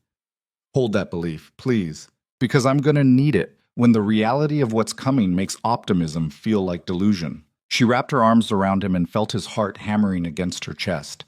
For a moment they just stood there. Two people stealing comfort before dawn brought consequences neither could fully control. Then bells began ringing across the fortress. The alarm. Earlier than expected, Malric's army had arrived. They reached the battlements as first light broke over the eastern mountains, and the sight that greeted them was nightmare made manifest. 3,000 soldiers spread across the valley below like disease. Infantry formations, cavalry units, siege equipment being assembled with professional efficiency. Banners displaying Malric's colors alongside houses that had clearly decided supporting him was safer than backing Cassian. The army wasn't just military force, it was political coalition. Every noble who feared change, every house that benefited from corruption, every person who'd rather destroy Ravenwake than allow reform. Malric himself sat on horseback at the formation's head, armor gleaming in early sunlight. Even from distance, his posture radiated confidence. A rider approached the fortress walls carrying white flag. Traditional parley request. Cassian turned to his captain of the guard. Bring him to the main gate. Under guard. I'll hear what Malric has to say before we start killing each other. The messenger was young, probably minor noble's son sent because he was expendable. He delivered his message with voice that only shook slightly. Lord Malric offers terms. Duke Cassian surrenders immediately. Submits to mental competency evaluation. If deemed fit to rule after treatment, authority restored within 6 months. If deemed compromised, Regency Council assumes control until heir can be properly educated. And Lady Seraphine? Cassian's voice was flat. Tried for conspiracy and manipulation. Likely exile or execution depending on evidence discovered during investigation. Of course. Tell Lord Malric I have counteroffer. He disbands his army, returns to Eastern territories, accepts permanent exile from Ravenwick, and I'll allow him to leave with his life. The messenger swallowed hard. My lord says you have until noon to accept his terms. After that, he begins siege and offers no quarter to anyone inside the fortress when walls fall. Then you'd better start siege preparations. We'll be waiting. The messenger retreated quickly, clearly relieved to escape intact. Seraphine moved to stand beside Cassian at the battlements. They're not going to negotiate. No, this is about power. Malric either restores the old system or dies trying. There's no middle ground. So what do? We fight. We hold the walls as long as possible. We make every inch of ground cost them more blood than they're willing to pay. And we hope that at some point, enough of Malric's allies decide supporting him isn't worth the casualties. That could take weeks. Months. We don't have supplies for extended siege. I know, which means we need to break their will before our resources run out, or find a way to eliminate Malric specifically. Cut the head off and watch the coalition collapse. That's assassination. Seraphine kept her voice low. Everything you claim to be moving away from. It's pragmatic strategy that saves lives by ending conflict quickly.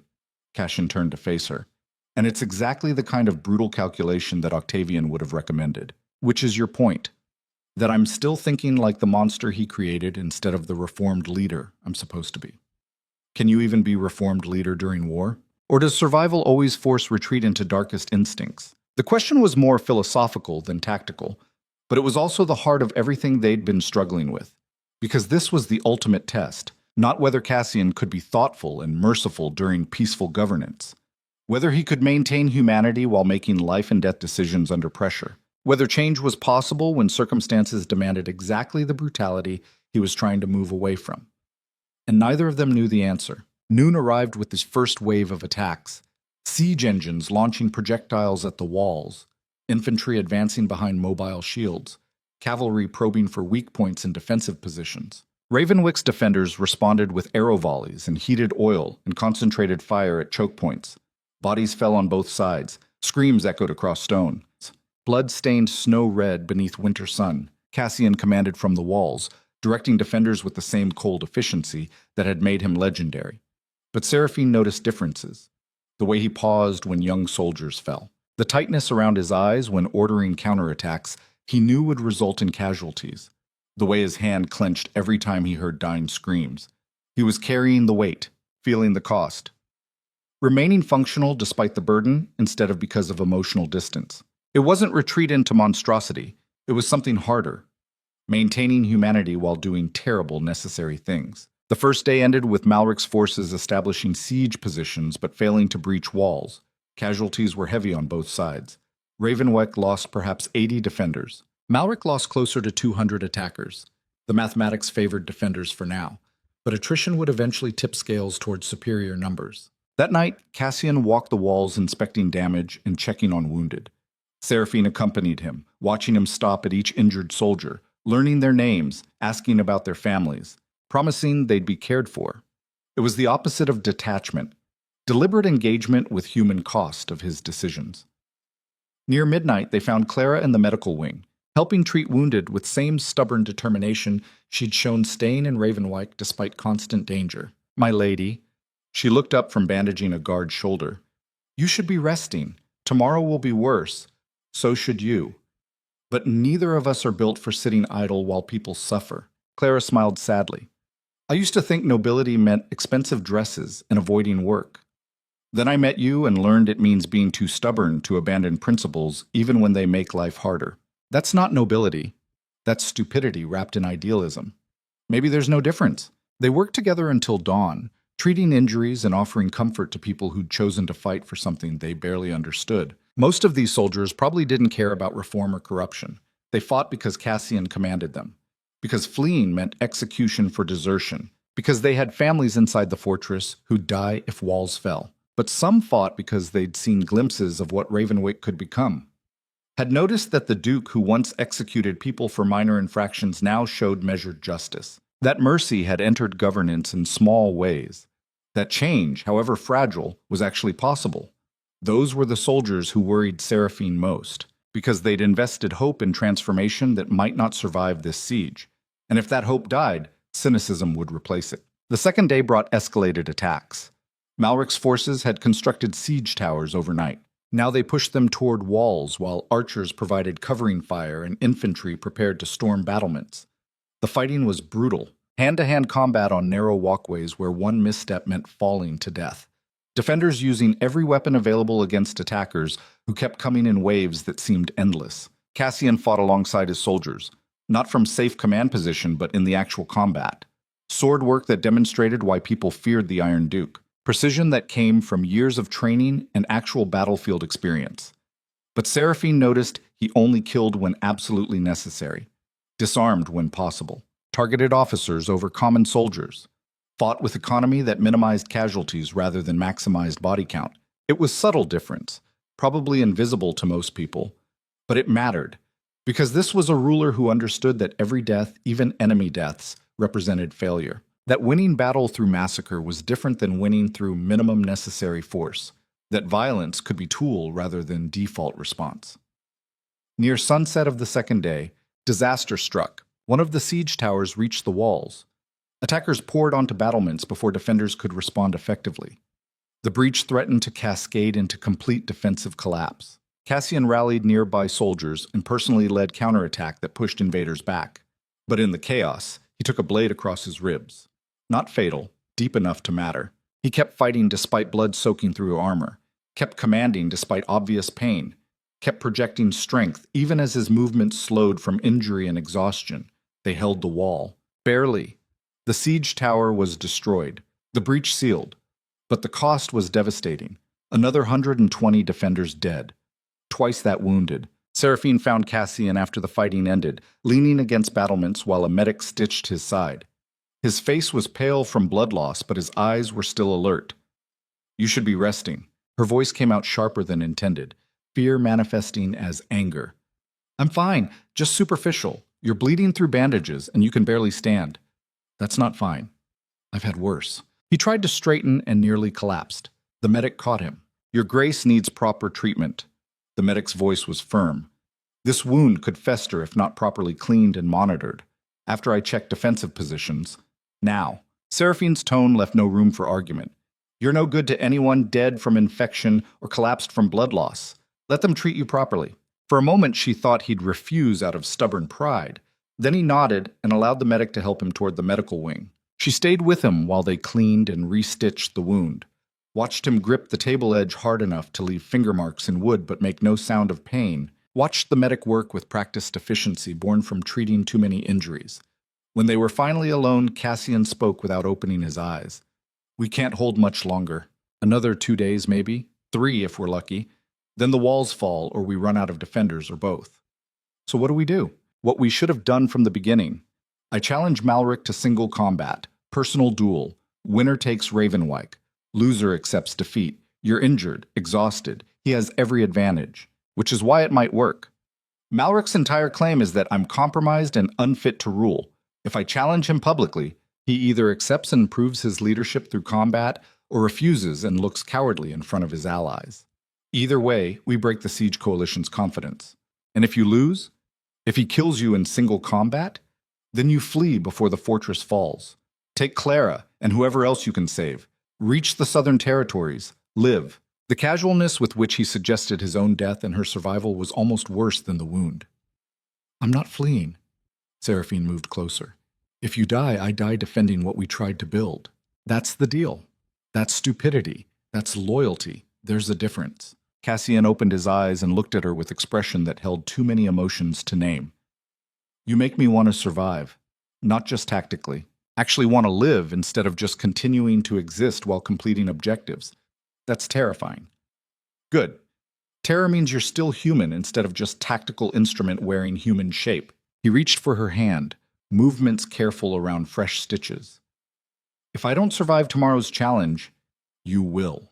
If I don't, I need you to know that these past weeks, everything we attempted, the possibility of becoming something better than what I was, it mattered.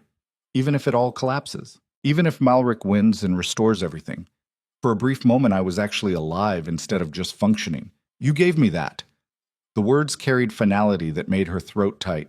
Don't talk like you're already dead. Fight. Win. Prove that change is stronger than tradition and brutality. I'll try. That's all I can promise.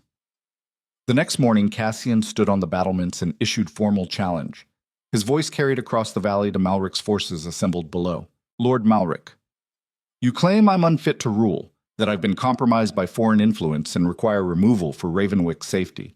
I reject those accusations, and I challenge you to prove your claim through single combat. Victory determines authority, no further bloodshed required. Just you and me and our respective convictions about who should govern these territories. The challenge hung in cold air, like blade waiting to fall. For a long moment, nothing happened. Malric's forces stirred uncertainly. Officers exchanged glances. Everyone understood the significance. Then Malric himself rode forward until he was visible from the walls. His voice boomed with confidence. You're wounded, exhausted, desperate. This challenge is a transparent attempt to salvage unwinnable position through personal combat where injury gives me advantage. But I accept, because removing compromised ruler through traditional trial is more legitimate than simply executing him after siege. Terms were established. Neutral ground between armies, swords only, fight to death or surrender. Both sides would honor result. An hour later, Cassian descended from the fortress wearing light armor that wouldn't restrict movement. The wound in his side was freshly bandaged, but still seeped blood through the dressing. His face was pale but determined. Seraphine walked with him to the gates. You don't have to do this. We can continue the siege, hold out longer. No. This ends today one way or another. Either I prove that changing governance through thoughtful reform is possible by defending it personally, or Malric proves that tradition and brutality always win because people fear change more than they hate corruption. What if it's not that binary? What if you can win the fight but lose the philosophy? Or lose the fight but still inspire others to continue reform? Then I'll have accomplished something even in defeat. But I'd really prefer to just win and survive, to continue the work we started. Despite everything, she almost smiled. That's reasonable. I'm occasionally capable of reason. It's new development. He kissed her then. Not desperate or fearful, just genuine connection between two people who'd accidentally found something real in worst possible circumstances. When he pulled back, his expression was soft. If I don't return, you will.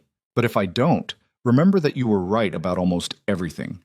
That isolation kills rulers more effectively than assassins.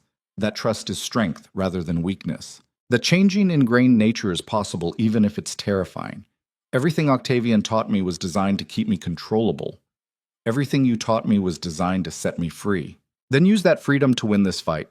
I intend to. He turned and walked through the gates toward the neutral ground where Malric waited.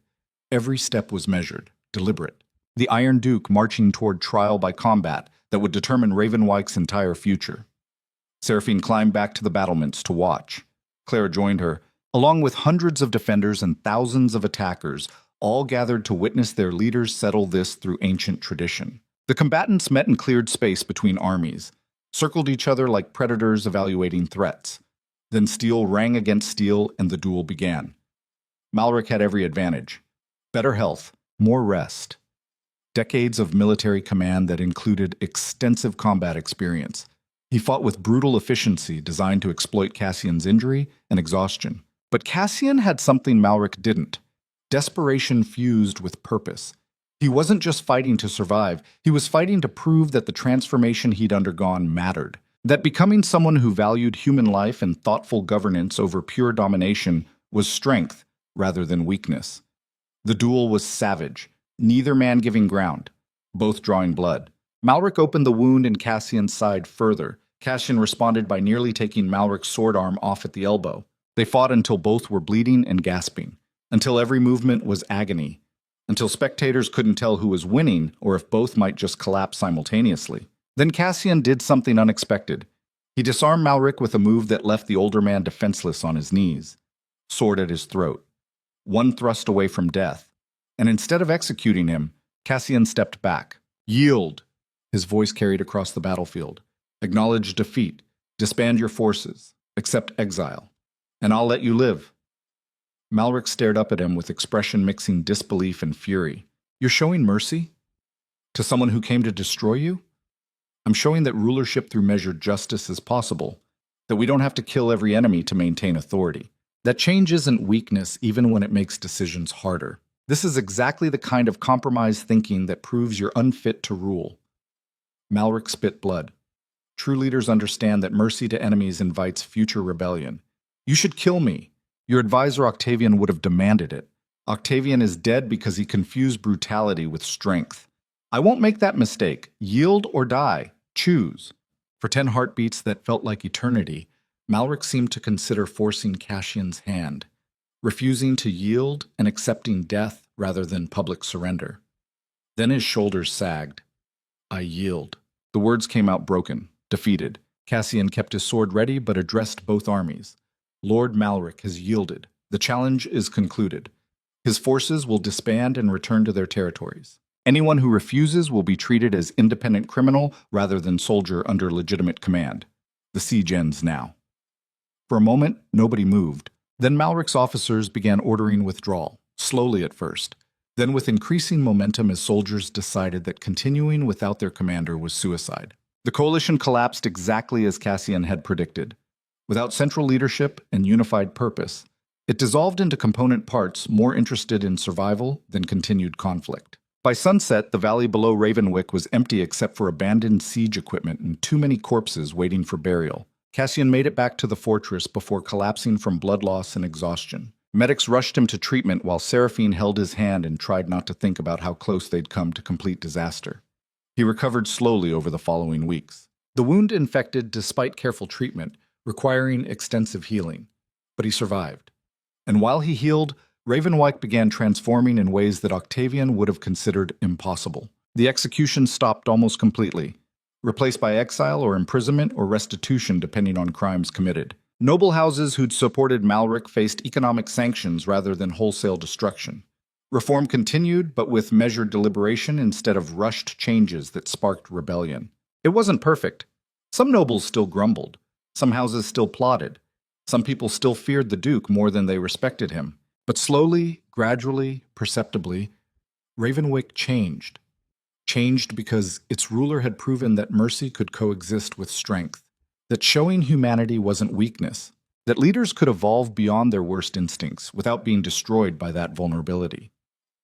3 months after the siege ended, Cassian stood with Seraphine overlooking the restored courtyard. Spring was arriving in the northern territories. Snow melting, green returning to valleys that had been white for months. Did we actually accomplish anything? His voice was contemplative. Or did we just postpone inevitable collapse while creating new problems? Both probably. Seraphine leaned against the stone balustrade. But that's what progress looks like. Not perfect solutions. Incremental improvements that create different challenges. The alternative is stagnation defended by claiming any change is too risky. Some of the houses still oppose reform, still claim the old ways were better. Some people will always prefer familiar brutality to uncertain improvement. That doesn't mean improvement isn't worth pursuing. He was quiet for a moment. Then, I killed Octavian. Executed him publicly using the same brutal decisiveness he taught me. Everything I claimed to be moving away from. How is that progress? Because you killed him for actual crimes after actual investigation instead of eliminating him the moment he became inconvenient. Because you offered him chance to defend himself or confess. Because even in execution you were applying justice rather than just removing obstacles. The brutality served purpose beyond maintaining your own power. Does that distinction actually matter? Or is it just rationalization that lets me feel better about becoming exactly what I swore to stop being? It matters. Not because it makes the violence disappear, because it means you're thinking about consequences and costs instead of just acting and justifying later. That awareness is what separates leaders who improve from leaders who just repeat patterns with different targets. Cassian turned to face her fully. I almost executed you based on fabricated evidence. Almost let paranoia destroy the one genuine thing that's happened to me in years. That's not leader who improved. That's someone who briefly pretended to change before reverting to type under pressure. But you didn't execute me. You investigated. You questioned. You chose uncertainty over comfortable assumptions. That wasn't reversion. That was you fighting your instincts and eventually winning, even though it was terrifying. Barely winning. By the smallest possible margin. Winning is winning. Progress doesn't require perfection. Just movement in the right direction despite constant pressure to retreat into familiar patterns. He reached for her hand, fingers intertwining with natural ease that had developed over months of proximity and shared crisis. What we built here is fragile. One bad succession crisis. One ambitious noble with enough support. One mistake that makes everyone doubt reform viability. Any of it could collapse everything. Then we build foundations strong enough to survive those tests. We establish precedents that outlast individual rulers.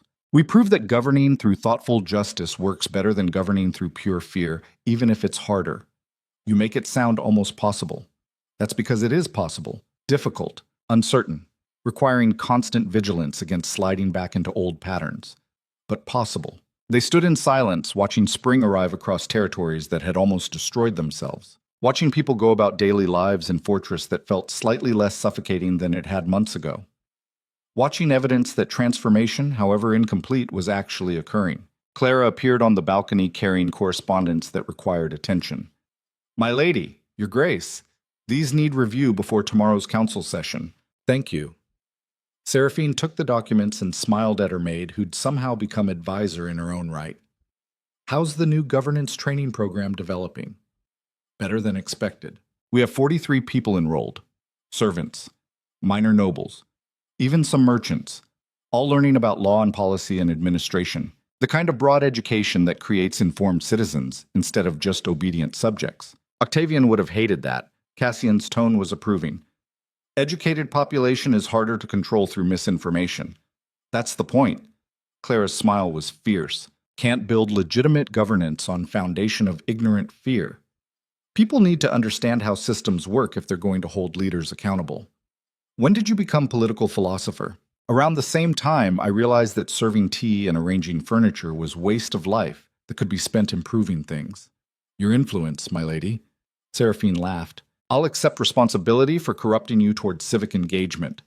Clara departed to continue her work, leaving Cassian and Seraphine alone again. She's remarkable. Cassian watched the young woman disappear into the fortress. Used to be terrified servant who could barely speak in my presence. Now she's running education programs and challenging nobles who oppose reform. That's transformation that matters.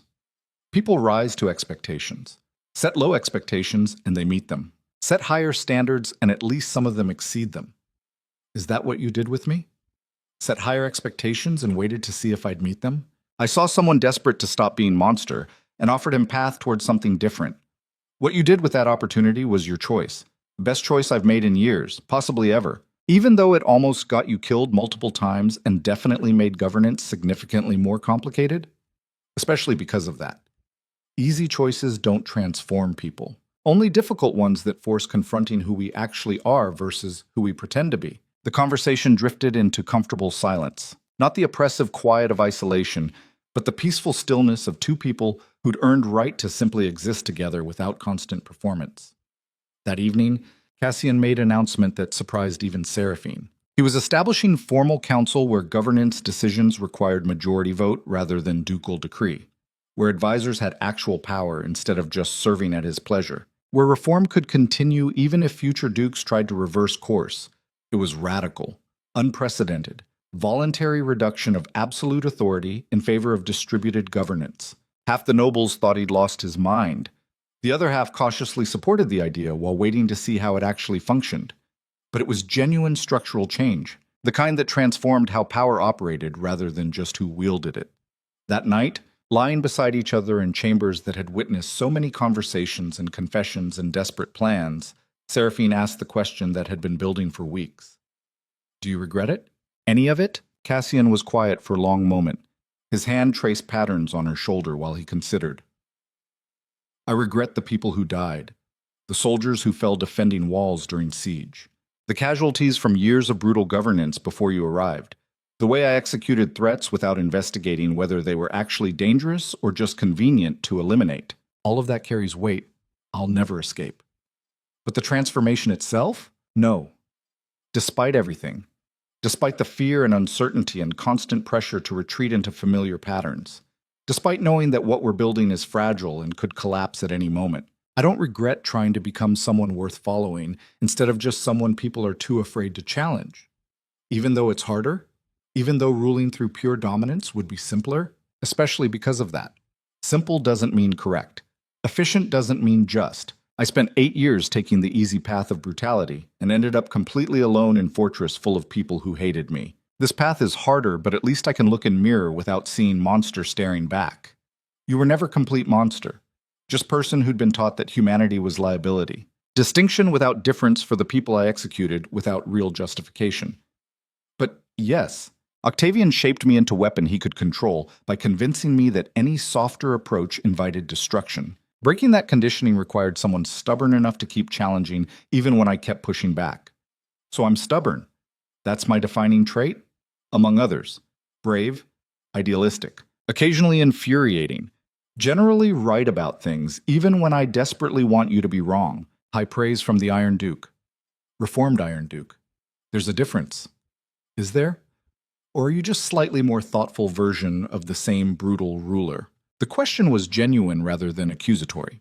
Seraphine actually wanted to know if fundamental change was possible or if people just became more sophisticated versions of their core nature. Cassian considered carefully.